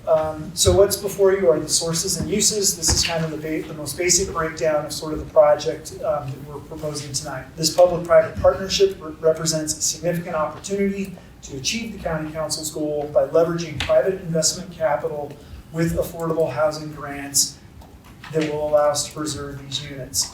So the acquisition cost of the properties, so that upper right-hand corner of the uses, is $6.13 million with an additional budget of $2.3 million for capital improvements and rehabilitation. That brings us to a total cost of $8,443,950. So that's the uses. That's how the money will be used in acquiring and improving the project. A total project cost of $8.4 million. We move to the other side of the ledger, to the sources side of the table. This is where the money comes from. In this proposal, our partner will bring almost $5 million of private capital that would otherwise be unavailable to unlock this project. Couple that with an affordable housing grant for deed restrictions by the county in the sum of $3.48 million. In addition to the $3.48 million, we would add an additional affordable housing grant specifically for capital improvements and rehabilitation, and that amount would be $520,000 for a grand total of $4 million, thus balancing the acquisition and the improvements with where the money's coming from. What that breaks down to ultimately is for the $3.4 million, we're going to be spending about $4,000 per unit. That breaks down to about $2,000 per unit per year, or about $166 a month for the 244 months, or 240 months that we'll be participating, that 20 years. So we'll be paying about $166 over a 20-year period per month per unit. The $520K will be spent over the first 3 years, so we haven't calculated that over that same 20-year period. We're going to do that work immediately. That work will then be sort of off the books, so to speak, because it will be completed in the first 3 years. So I want to kind of walk through how the rents will work and what those rents actually mean to the tenant that is there. So somebody living there in year one, they would expect to have a rent of about $900. And if we go back to what we compared those to, we know that most people are paying somewhere between $1,000 and $1,500. So we're below that. That represents about 33% of the area median income. So we're already below what we're asking for as the top end. And then that carries through. Year one, it's about 33%. In year two, it's $945 per month, or 34% AMI. Year three, it's $992, or 36% AMI. Year four, it jumps up to $1,042, so $1,042 to 38, which is 38% AMI. Year five, $1,094 for 42% AMI. Year six, $1,138 for 42% AMI, and then it jumps to $1,183 in year seven, 43% AMI. So in all of those years, we are below the target of 45% AMI. We think that's a really good value, and it certainly is most effective on those early years for folks that are already living there. In year 8, so years 8 through 20, rents for tenants for income qualified residents will be restricted to those making at or below 45% AMI, with the rents that are then set to 30% of that qualifying income. And I'll do a little math for you here in a minute, and we'll kind of walk through what that looks like in real time. But rents for the existing tenants, when they roll over from year 7 to year 8, will be limited to a 7% increase year to year for the term of their lease. And if a tenant does not meet the income qualification for more than 24 months, the lease won't be renewed. And so how that actually works in sort of the real numbers, I'm a planner for a reason and not an engineer, but I've got some notes, so just bear with me as we walk through what this looks like. So the rents in year 1 through 7 are set by the table that we just talked about. I'd like to note that those rents are set between that 33 and 43%, which are below that target AMI. So I think that's a bonus and a plus to the community and to this project and our participation. For rents from year 8 through 20, the income qualified residents will be restricted to those making at or below 45% AMI, with the rents then set to 30% of the qualifying income. So you first have to be making less than 45%, and then we're going to make a second calculation of what 30% looks like of that 45%. And so let me walk you through those calculations. The first step is we establish the income qualification for those making 45%. We start with 100% AMI, that's our benchmark in this community, that's about $109,000. And we take that times 45%, so 0.45, 45%, and that brings us to an income of $49,230. So that would be the baseline of what you would need. So no one making more than $49,000 would be able to qualify as a resident within this community. We now take that $49,000 income, and the second step is then, now we're going to set your rent, and the rent is going to be 30% of that qualifying income. So 30% of the $49,230, or again, $49,230 times 30% divided by 12 months, and that gets you to a rent of $1,233. So in that example, in year 8, your rent would be $1,233. So it is on the same sort of schedule of incremental increase. It is set by the AMI qualification, and then the agreement that we make that your rent will be set at 30% of that qualifying income. I just want to make sure, because there have been, the math gets a little bit complicated, and I think you all might have seen some other math that was a little bit different than this, but this is how the formulas work. And then to take it a step further, we wanted to make sure that there was another limiting factor. So we've added, from year 7 to 8, we've put an additional limiting factor of 7% of the rent increase for existing tenants rolling from year 7 into year 8, and then the rest of the term of their lease. That would limit the increase to about $83. But in practice, I don't think this is going to be necessary, as the rent qualification for somebody making at or below 45% AMI would actually be less than that 7% increase. So I don't think we would ever need it, but we do have that backstop there. And then for the other tenants, we want people to always to have the opportunity to do better, stay in their housing, or get them into the appropriate housing for the income that they're making. And for those tenants who do get a promotion or see some sort of a bump in their income, or otherwise increase their wages, we have an off-ramp to get them into housing more appropriate for their income level. And we do this for any tenant who is a tenant in the building and exceeds the 45% AMI. They can remain, but they now will pay the lesser of 30% of their new monthly income if it's over 45%, or the market rate at the time. And then tenants who are doing, so we've got a cushion in there for those making 45% or above. And then if you hit 80% and above, those tenants then, if you are making more than 80% of AMI, so that's about $93,000 a year, for 2 consecutive years, you can stay there, but after that, you're not going to have your lease renewed. So you'll have 2 years that you know that you're on notice to say, hey, I've been really lucky, my salary has increased, and now it's time for me to move into more appropriate housing for my income bracket. And that's going to keep people with really high salaries from staying there permanently.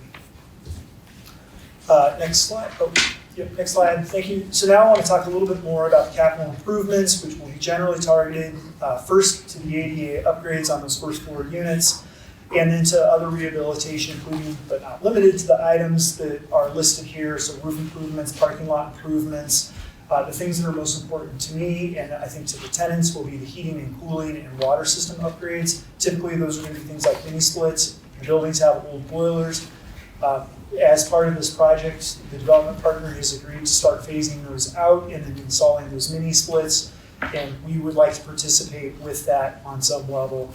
And they have agreed to make those upgrades in those first 3 years. Any of the capital improvements coming out of the pot of money, that $520,000 pool, the second grant that we're going to be providing, will be on a reimbursement basis and in compliance with all local, state, and federal regulations. So they do a project, we'll go review it, we'll make sure that it's up to code, and then we'll provide the reimbursement for those improvements. And then the obligations to the developer. They've got to complete the capital improvements that we've discussed tonight within 3 years. They will do ongoing income verification for the entire 20-year term of this agreement. That's the deed restriction. Along with that deed restriction, the development agreement and the deed restriction will require annual reporting also for that 20-year period of time. We will have the right to inspect the properties. There are some property rights in there, so we'll need to let them know and give them some notice, but we'll be able to inspect the properties and have conversations with the developer. There are requirements within the final development agreement that you'll see in a couple of weeks, should this move forward, that will give us the opportunity to make sure that the building is kept up during that period, that there is a requirement that they do that as part of our partnership, and that any of those improvements and the baseline condition of the buildings will always be in compliance with state and local planning, zoning, housing, and building code requirements. As I've described, no tenants will be displaced without their consent from the renovation of the units, nor without their consent or foreknowledge of when the triggers happen should they increase their income through time. Rent payable by income qualified households shall also apply to all qualified tenants when the deed restriction is signed. Those who exceed the income requirements will be able to stay for the 2 years, and after which the lease will not be renewed, as we've already discussed. So anybody who's currently living there and exceeding those numbers will still have that same 2-year period to look for other housing. And units may not be used for short-term stays, transient uses, hotels, VRBOs, any of those other things. And then the last point that I want to make before we get into question and answer is simply that the timeline for approval, if we have council or with council support tonight, we'd like to bring this back to them on March 25th. And part of that, what we will be bringing back for consideration and approval will be a continued conversation in addition to a formal land development agreement for the rehabilitation and the affordable housing component deed restriction of this project. And then the actual recordation and the project would move forward with closing on the property, the signing of the recordation of the deed restrictions sometime in April, and then we would immediately get those properties locked up for long-term affordability as directed by the plan. And with that, I'd be happy. We've covered a lot of ground, and I apologize. Please. Madam Chair, before Mr. Osborne wraps up, I just want to say it again and just say it very clearly. Given the contrast of this presentation maybe to our earlier presentation about small businesses and our sidebars, our limitations on how we can help small businesses, and I think it's a very stark difference. And the reason for that is because the anti-donation clause has an exemption for affordable housing. This is one way where it's very clear that local governments are able to subsidize a private development for the purpose of affordable housing. And we've done all the steps that we need to do legally by adopting our affordable housing plan and everything else that enables us to have this conversation. And I just wanted to highlight that, so thank you. And thanks, Ann. And with that, I'd be happy to stand for any questions. And again, Russell Broad is with me this evening, who can provide the partner perspective should there be questions on that side. Thank you, Mr. Osborne. Are there questions from councilors? I had more comments. It feels like there's comments tonight from me. That's my questions. This project to me demonstrates putting your money where your mouth is. I don't have enough words to say how much we need affordable housing, and this to me is just smart. Thank you. Other questions and or comments? Councilor Reader? Thank you, Chair. So I guess when you said the mini splits and stuff, is this going to be an all electric building when you're done? I think that would be a great question for our development partner. Hi, I'm Russell Brott. Yes. I'm the president of Brott Real Estate and the managing member of 9th Street Apartments LLC. The plan at this point is to decommission the gas boilers, which are old and very inefficient. We've worked on buildings like this in the past, and typically we're able to take about 80 to 90% of the gas offline.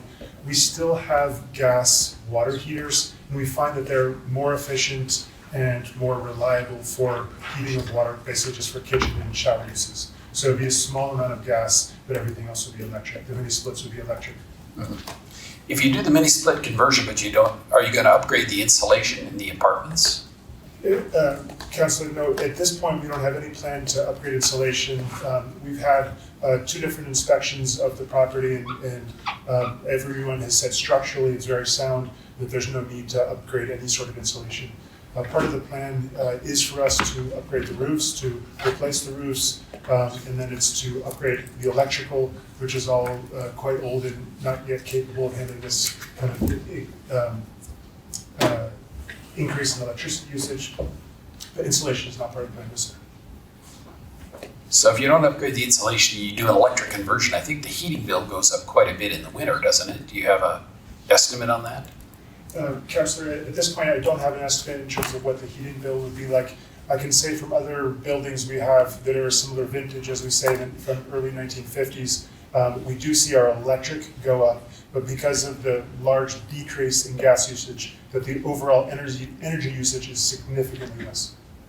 Overall, but natural gas is cheap, so the electricity costs quite a bit more, or is that what you're Same. On net, sir, we have found that the overall energy cost to the apartment complex will be low. It has been in the other Oh, projects, really? and I expect for that as well. Yes, sir.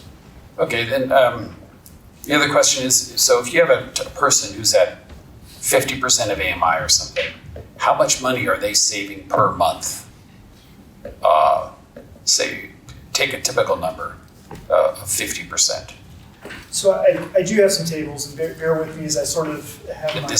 What's the discount? Is it a few $100s? So somebody making 50% of AMI and paying 30%, so somebody making 50% of the AMI would be making $54,000 a year. Mm-hmm. And they would expect to spend about $1,370 on rent at 30%. So they qualify at 50% AMI, then they're paying 30% of that income as rent.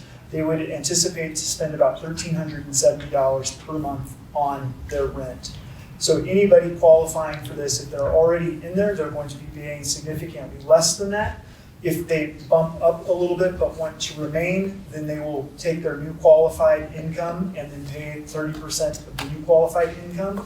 And if they're doing quite well and they bump up to that 80% AMI, they're making $93,000. They're going to have 2 years then to find a new place, to find more appropriate housing for the income level that they're at. So the discount would, there would be a bit of a discount of $400, I suppose, to answer your question more directly. Mm-hmm. At 50%, you would not qualify. But if you are an existing tenant in there at 50%, you would expect to pay the lesser of the 30% or the market rate. Yeah. What does that number work out to be? That's what I'm puzzled at. So 50% of the AMI on the flat calculation is, $1,370. Okay.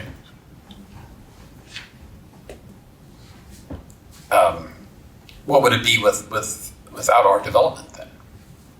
It would be if we don't go into some sort of agreement to maintain them and preserve them as affordable housing, it would be whatever the market rate would demand.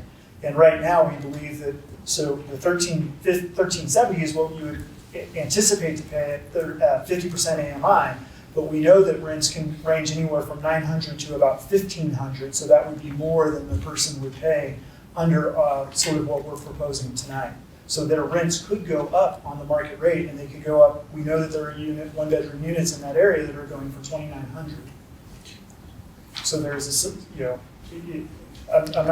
I'm trying to give you information, but I'm not quite sure that I'm answering your question. Well, I meant for the exact same apartment, but we're essentially providing a subsidy. I'm just trying to figure out how big it is. And you're saying, well, it's income dependent. So overall, if we're looking at overall numbers through the life of the project, it's about $166 per month over the 20-year life of the project. So for $166, we're getting $400 in rent reduction. So from that standpoint, it's pretty good bang for our buck that we're gonna subsidize. I don't particularly like that word, but that is what we're doing. We are offsetting. We are buying a deed restriction that will hold those rents below a certain rate. That cost will be $166 over the 240 months that we are a participant in this project. And so in your example, somebody that would drop it down and save them around $400. So we're getting, for $166, we're getting a drop in rent of about $400. Yeah, we're essentially making up the difference with our payment. If you're trying to, if I'm understanding your question, I don't see this. There is no advantage. There is no advantage to the developer, like a profit to the developer. Yeah, it's just lost income that just doesn't exist, right? So because of the low incomes and on the free market, the incomes would be a lot more. There would be a lot more developer profit. In this case, we are offsetting that developer profit. He's coming to the 9th Street Partners are coming with a very altruistic project because they also recognize the need in our community. And so the return is not, the difference between what we're putting in and like a subsidy to the developer. It is truly a subsidy to the tenant and Yeah. lowering their overall costs. Yeah, I'm just trying to figure out what that number is for a typical tenant. Okay. And you're saying 400?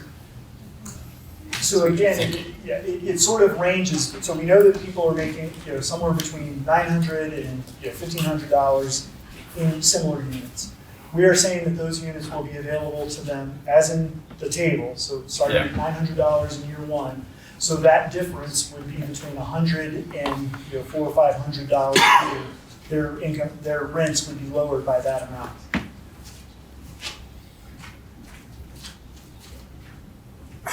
Yeah, how much is that lowering? Yeah, that's what I'm trying to understand.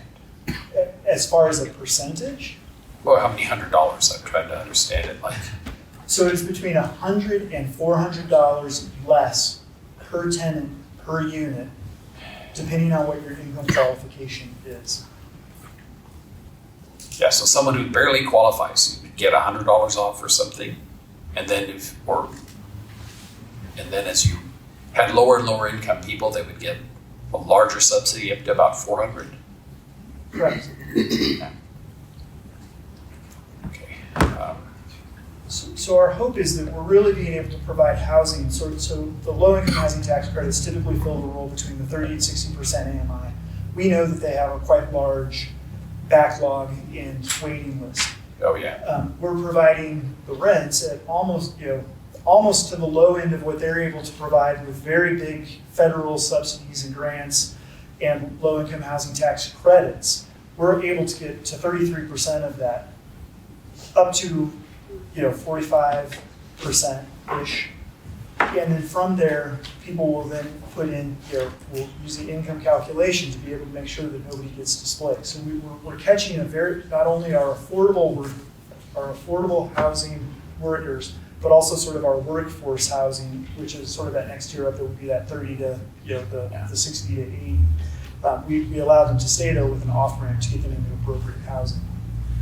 Yeah, they stay for 2 more years, but what income is that where they have to leave? 50% of AMI or more like 60, 70? So if their income goes up, it can go up as high as 80%. When they hit 80%, that's that $93,000. Yeah. So they'd be making, it's, by comparison up here, it's below our 100% AMI, but it is still a very livable wage. Yeah. But if your income is going up, you actually lose your subsidy, but then you also get evicted eventually. Okay. Once your income is too high, you eventually lose your lease, right? Your lease would not be renewed, but you would have 2 years of prior notice before that were to happen. Yeah. Okay, thank you. I'd like to tag into that just a little bit.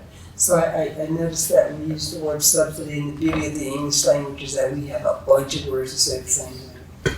So what is imperative to me and what stands out to me about this entire project is we all know that we need affordable, and that is the adjective here that is resounding. Affordable housing. So for those people who don't make the Lama money, who don't make the other monies when you look at Los Alamos and you equate to salaries here. This provides affordable housing, and it is gradual in its approach. I didn't know before coming here and being on council that there was no rent control. It wasn't in my bailiwick of things I needed to know. But now that I understand that, when I look around, when we want the people who are going to work in the gas stations, or the people who are going to work at Smith's, or the people who are going to help provide us services, I am so grateful that I live here, because when it snows, I don't want to be driving down Front Hill. I mean, how many bus drivers have we lost because they get to the bottom of the hill and they don't want to drive up? You train them, but they're not going to come back because they haven't acclimated yet. This provides a space for people to work here, contribute to the economy, be a part of our community, and I just think, as I said earlier, this is smart. And we're also looking at developing private and public partnerships. If we don't start embracing these relationships, we're not going to have developers who are going to want to come in and work with us.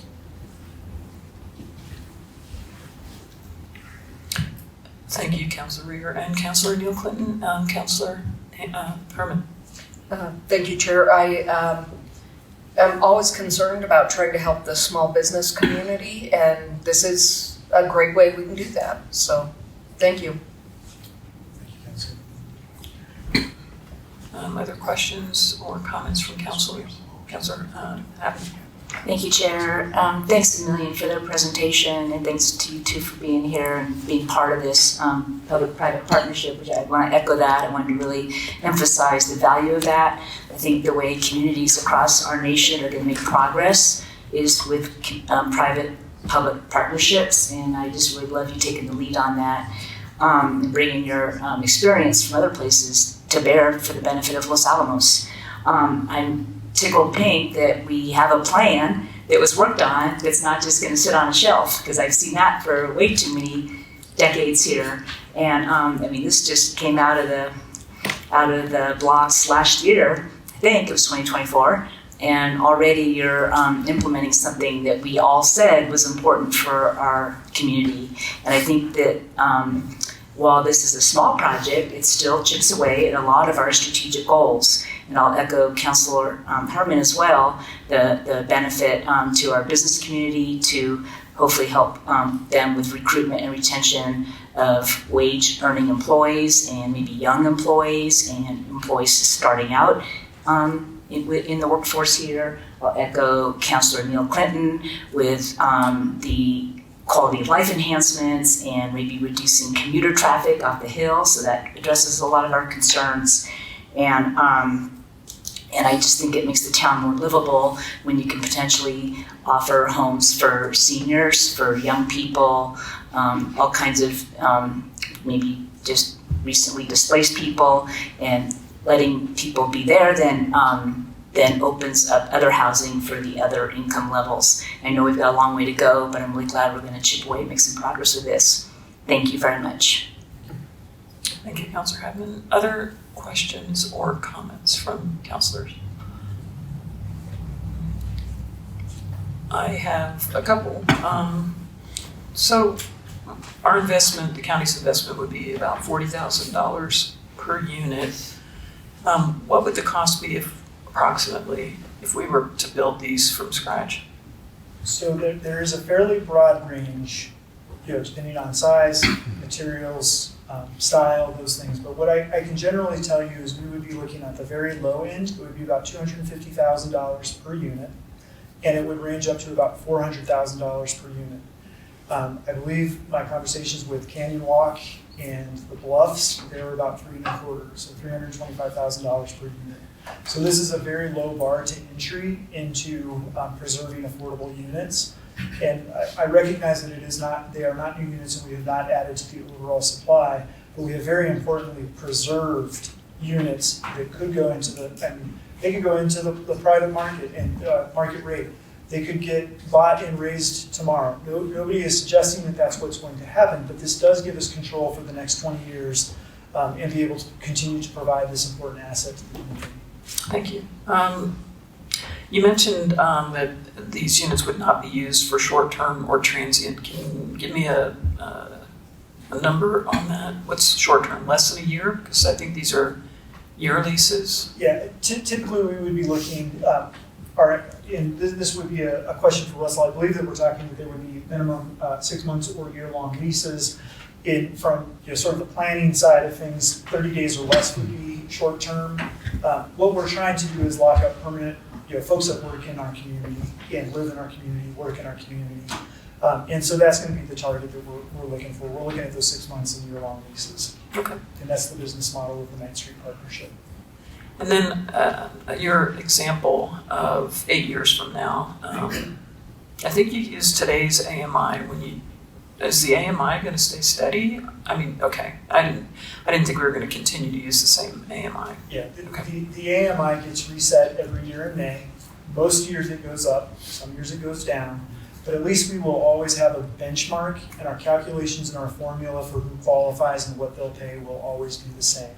So some of these rents will go up through time, but they will always be tied to a measurable benchmark with a calculation on how we're qualifying people and what their rents will be. And just to take some of that sort of unknown out of it, the developer has kindly offered the rent table for 7 years. We know for 7 years what they're going to be. The entire project could have been tied to AMI, in which case it's anybody's crystal ball. But at least now we know what those will be for what those averages will be through the first 7 years. Thank you. Those are my questions. Last chance for any counselors to ask any. All right. Do we have any public comment on this? I think we do have one person coming up.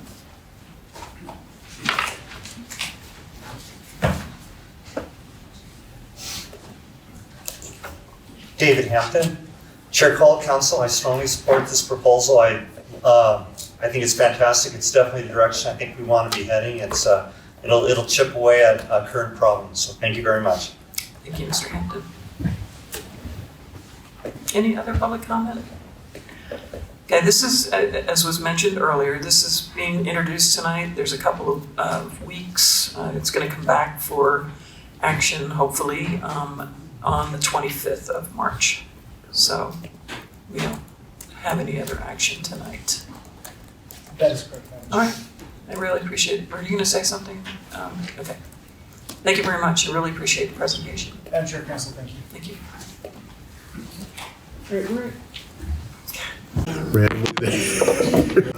Council papers.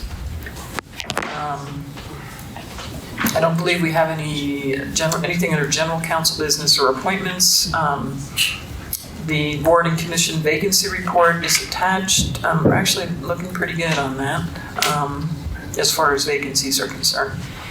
And then we get down to item D, boards and commission reports. Do any of the councilors have any board? It's really board and commission liaison reports. Councilor Hand? I just wanted to mention that I had submitted my report on Friday. I don't know if it's going to be able to get into the minutes, but I had already submitted it. Yeah, it should be, as long as, I don't know if I forwarded it or who it went to. I can't remember. We'll make sure that y'all get Councilor Hand's report for the minutes. Is there anything you wanted to highlight?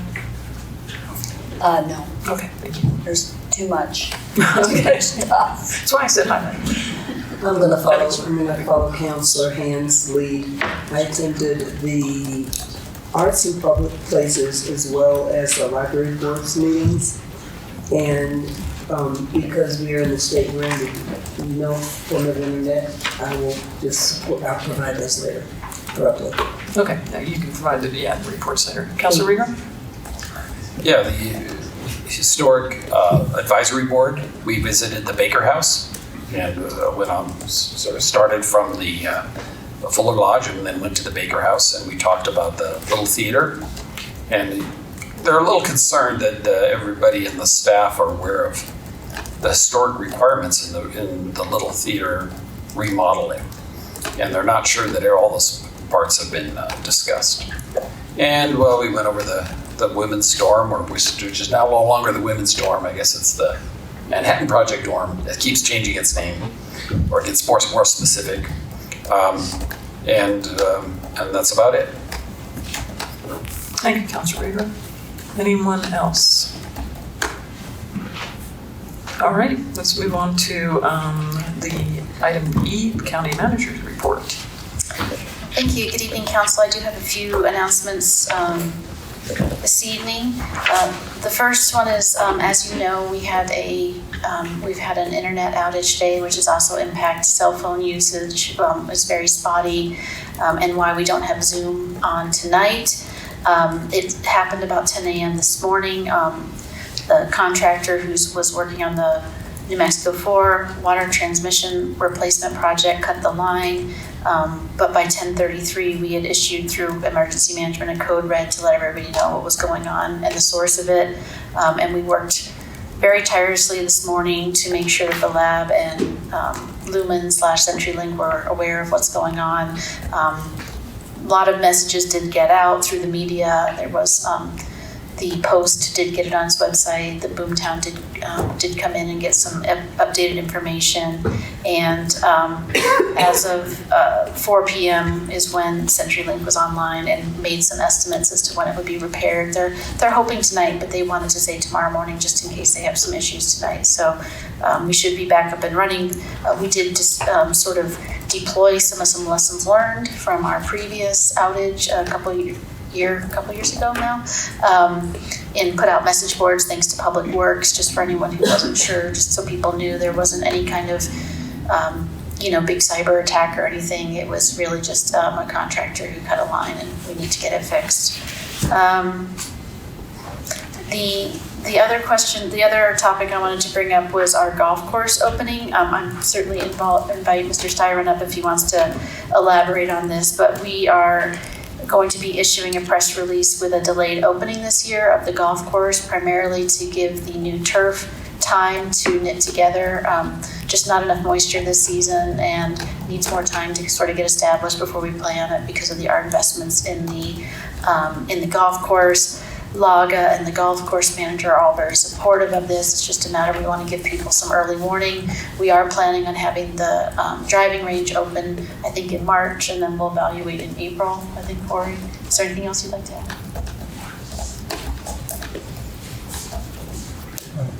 Thank you, Manager and Councilor. The only thing I would add is we've also been in contact with all of our affinity groups. Not only Laga, but we had some of our nonprofits that were looking at scheduling golf tournaments early on. Been in contact with them as well as our concessionaire there at the golf course, just to let them know that we're, again, trying to make sure that our investment gets a good start before we start playing on it. We're really looking for temperatures for grass growth, so that's what our big kickoff is right now that we're looking for. Hopefully we'll get some more warmer days, and that'll help quite a bit. And thank you. And the last item, I'll turn it over to Mr. Rayo and Mr. Martinez to talk a little bit about our enhanced brush collection program that we're going to try to implement this season, given the weather. Excuse me. Good evening, Madam Chair and members of council. So this is in response to discussions that we've had with our senior management team, our fire chief, and also our county manager around the enhanced fire dangers that we're under given the lack of moisture, and how can the county respond.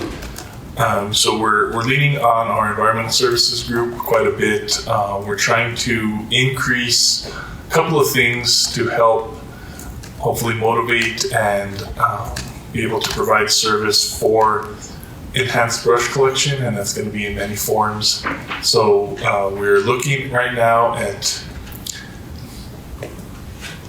making improvements to our curbside brush collection system. And what that means is, if you're unaware, the county does offer a curbside collection of anything year-round. Typically it could be a couch, a refrigerator, large items that are hard for people to bring into the eco-station. But this year we want to really focus on brush, and so we're going to be also issuing a press release rolling out this enhanced program that will enhance. We're looking at hoping to be able to provide the service for 10 to 15 residents per day, and what we're looking at is following the residential collection trash route. So if you're on a Monday, then the Monday would be the day that we would come by with that. So this is a program that customer would have to call the eco station, say I'd like to get on the schedule for next Monday, and then they put their brush out on the curb, and then we would come by and pick it up. We are also looking at enhancing our curbside brown bin roll cart service. So as you're familiar, when the brush service is running, typically in the spring, we have 1 week on of recycle collection, the blue bins, and 1 week, the following week will be a brush bin. Due to some really creative ideas from the staff, they're going to reallocate some of their resources internally to be able to attempt to provide brush bin collection every week. So this will be a new program. We are sort of looking at what the impacts are, and so some services might be delayed quite a bit. Those services might be additional brush collection. We're trying to balance staffing. We're going to have supervisors driving similar to the way we do when transit also needs reinforcements. So we're really trying to get creative, knowing that this isn't going to be all year long. So we're just telling them that let's just really get a good push now from March through May. And that's what our plan is going to be. Our brush collection service starts March 24th, the week of, and then it goes through May. And so we're going to try to provide these services. So we wanted to brief you all on that. I'll invite Mr. Martinez to fill in any holes. We were supposed to also have our environmental services manager and our superintendent online tonight, but similar to the Zoom. So questions, me and Mr. Martinez will try to wing it, and I'll ask him to please fill in any gaps that I may have missed. So thank you. Thank you, Mr. L, Madam Chair and councilors. So like Mr. L mentioned, we're looking at this period from March 24th through May 9th to have this enhanced service to assist with our brush collection and help reduce, the wildfire threat. And again, part of that, it's two approaches. It's one to provide an additional brush bin service instead of every other week for that March to May period, is do it every week. And then what we call the bulk service is the curbside bulk service. Is folks can pile larger branches and brush, curbside, and that's what we would pick up. We would do it by a sign-up basis to try to be able to manage that daily task. We would have to likely pause other things like the regular bulk collection, things like couches and appliances and other things. So those are some of the things we're looking at. We'll put together a press release with a little more detail of what to expect and what folks could do to sign up for this additional service. So we just really want to take a good approach. I also want to mention that already we've been collecting a lot of brush from folks that are delivering to the eco station. So our pile of mulch has gotten quite big, and we have to manage the size of that pile because of our permit. So we do utilize some of that mulch and take it down to bio to process for compost to mix it with biosolids. It's just that our turnaround isn't as quick as we like it to be. So we do have the wood mulch that we do have quite a stock of currently. So if you have anybody, we've been doing some outreach ourselves to find resources that may want to take some of that mulch to reduce our load. So that's one of our challenges currently, is just space. The other challenge is we're working on repairing our grinder that actually breaks up all that material to turn it into wood mulch. So we're having to have that part in, within the next week or two to get our grinder back in operation in time for the start of our collection. And then we have another piece of equipment that we utilize for bulk collection. It's called a grapple, and it basically helps us pick up all that material. So that's another piece of equipment that's in the shop that requires a part, and hopefully we'll have all that ready to go.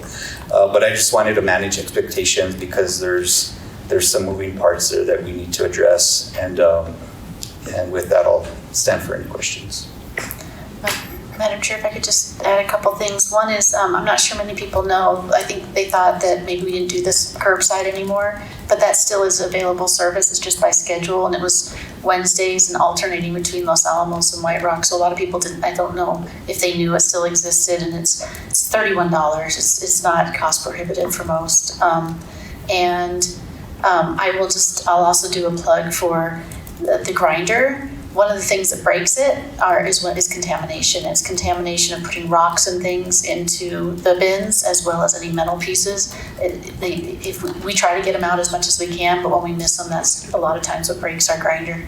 So that happens often. I wanted to thank council for their appointment of the community development director position tonight. We also have a planning manager starting next week. So as far as planning, staff and some of those vacancies were full again, once the community development director is here in person.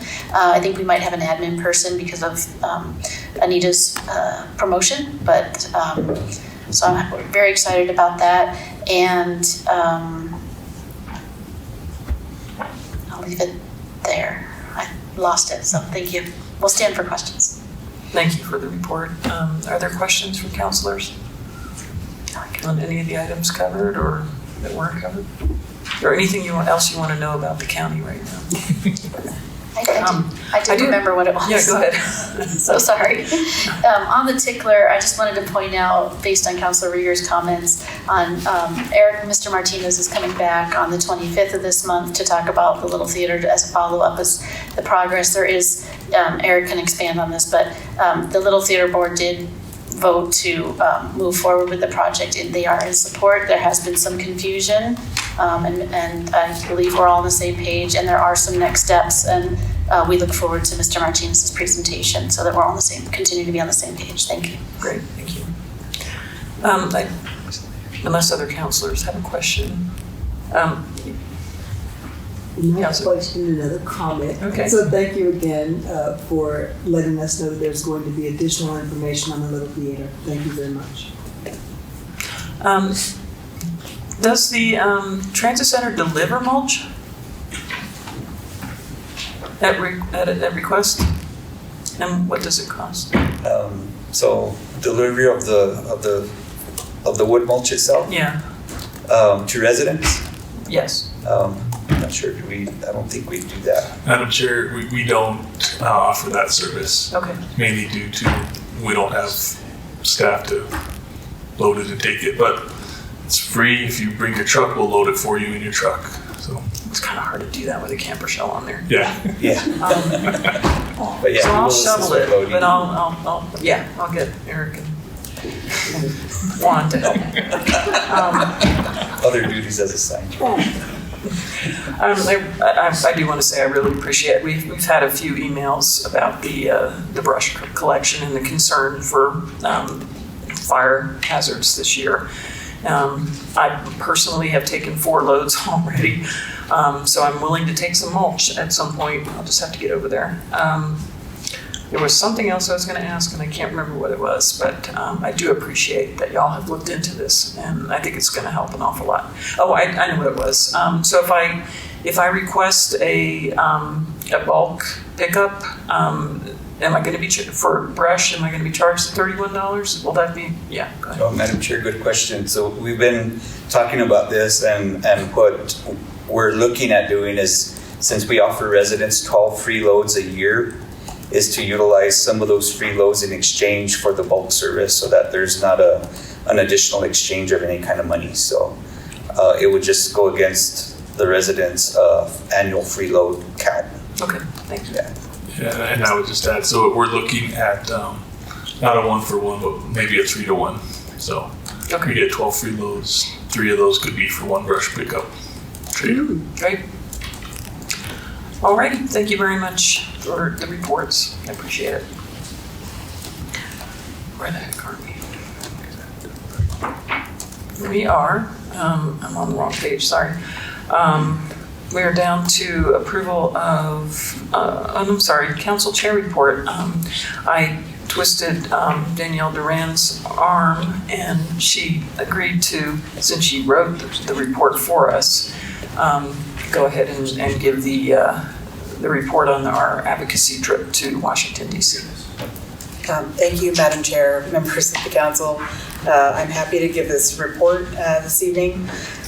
From March 4th and 5th, the Federal Working Group, which includes the Chair Call, Vice Chair Haveman, and Councilor Righty, along with our county manager and myself, visited with members of our federal delegation as well as congressional committee staff and key DOE staff to ensure that Los Alamos County issues are well understood by those who could potentially affect our agenda, and in the hopes that they will support our agenda.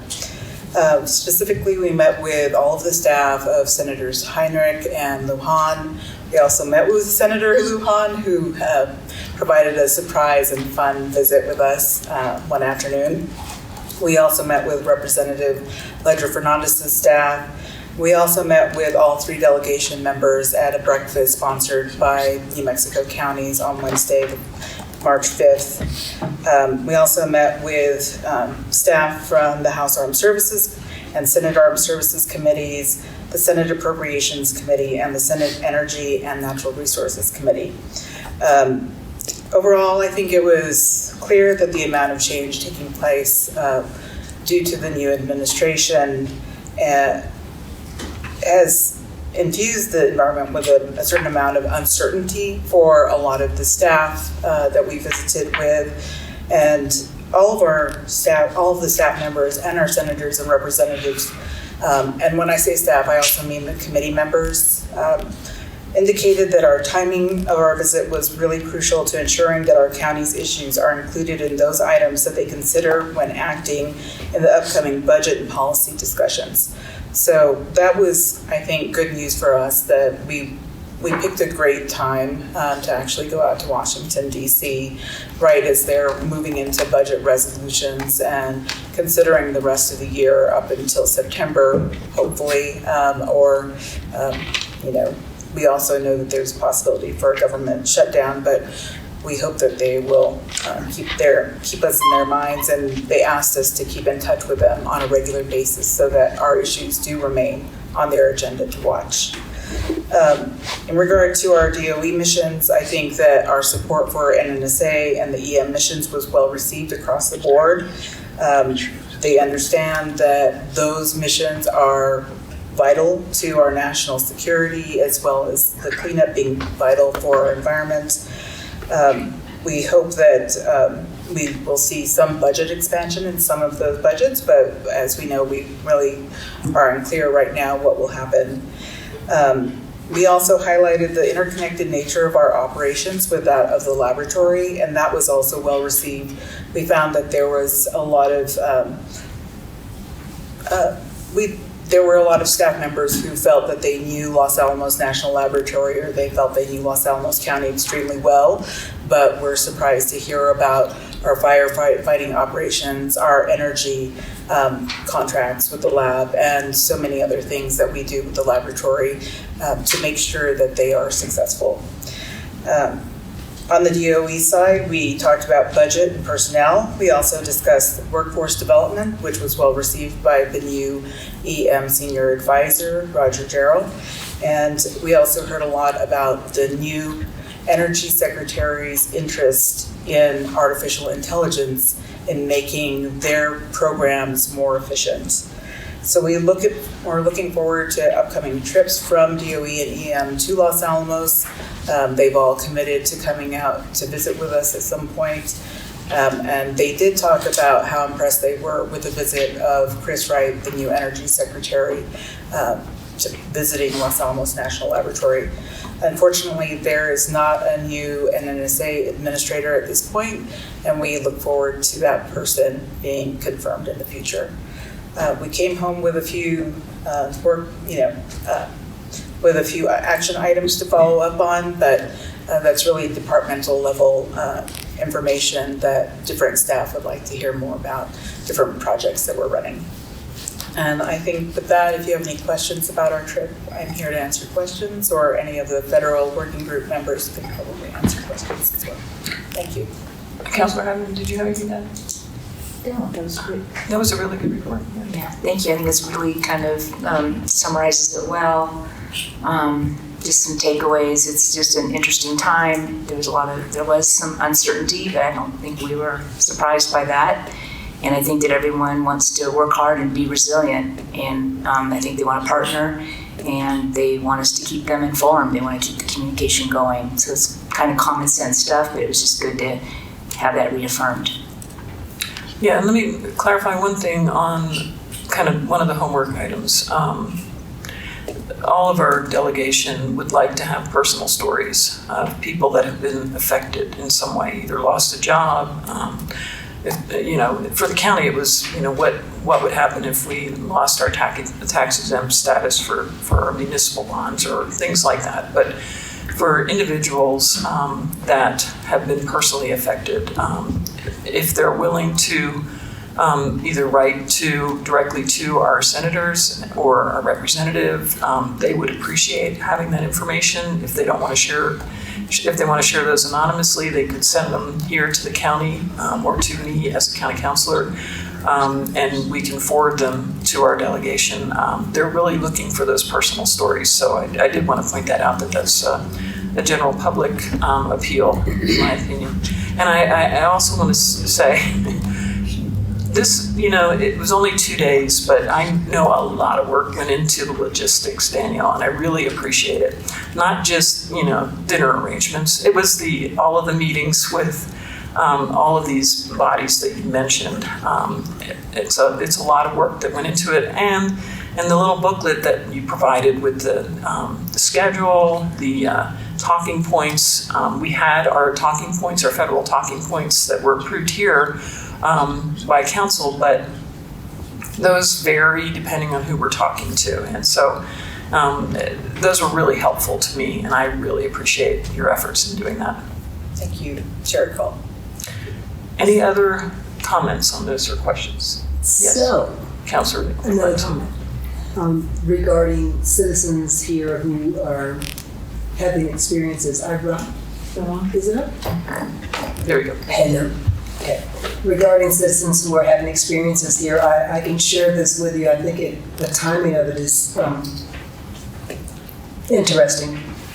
Previous to your trip going to DC, my husband and I are both veterans, and we received a letter stating that his services were being suspended through the VA for his cancer treatment. One of his medications is approximately $18,000 a month. I did actually call Senator Heinrich as well as Lujan. Both of their offices reached back out to me. They were very responsive. So they have mine that you can use as a data point, but I will tell you that we were able to unravel what caused the disconnect. But to receive a letter like that in the middle of cancer recuperation, my heart dropped to the floor. So we're all being affected by the current administration and some of the choices that are being made. Thank you for sharing that. I really appreciate it. Thank you very much, Danielle. Thank you. Ms. Duran.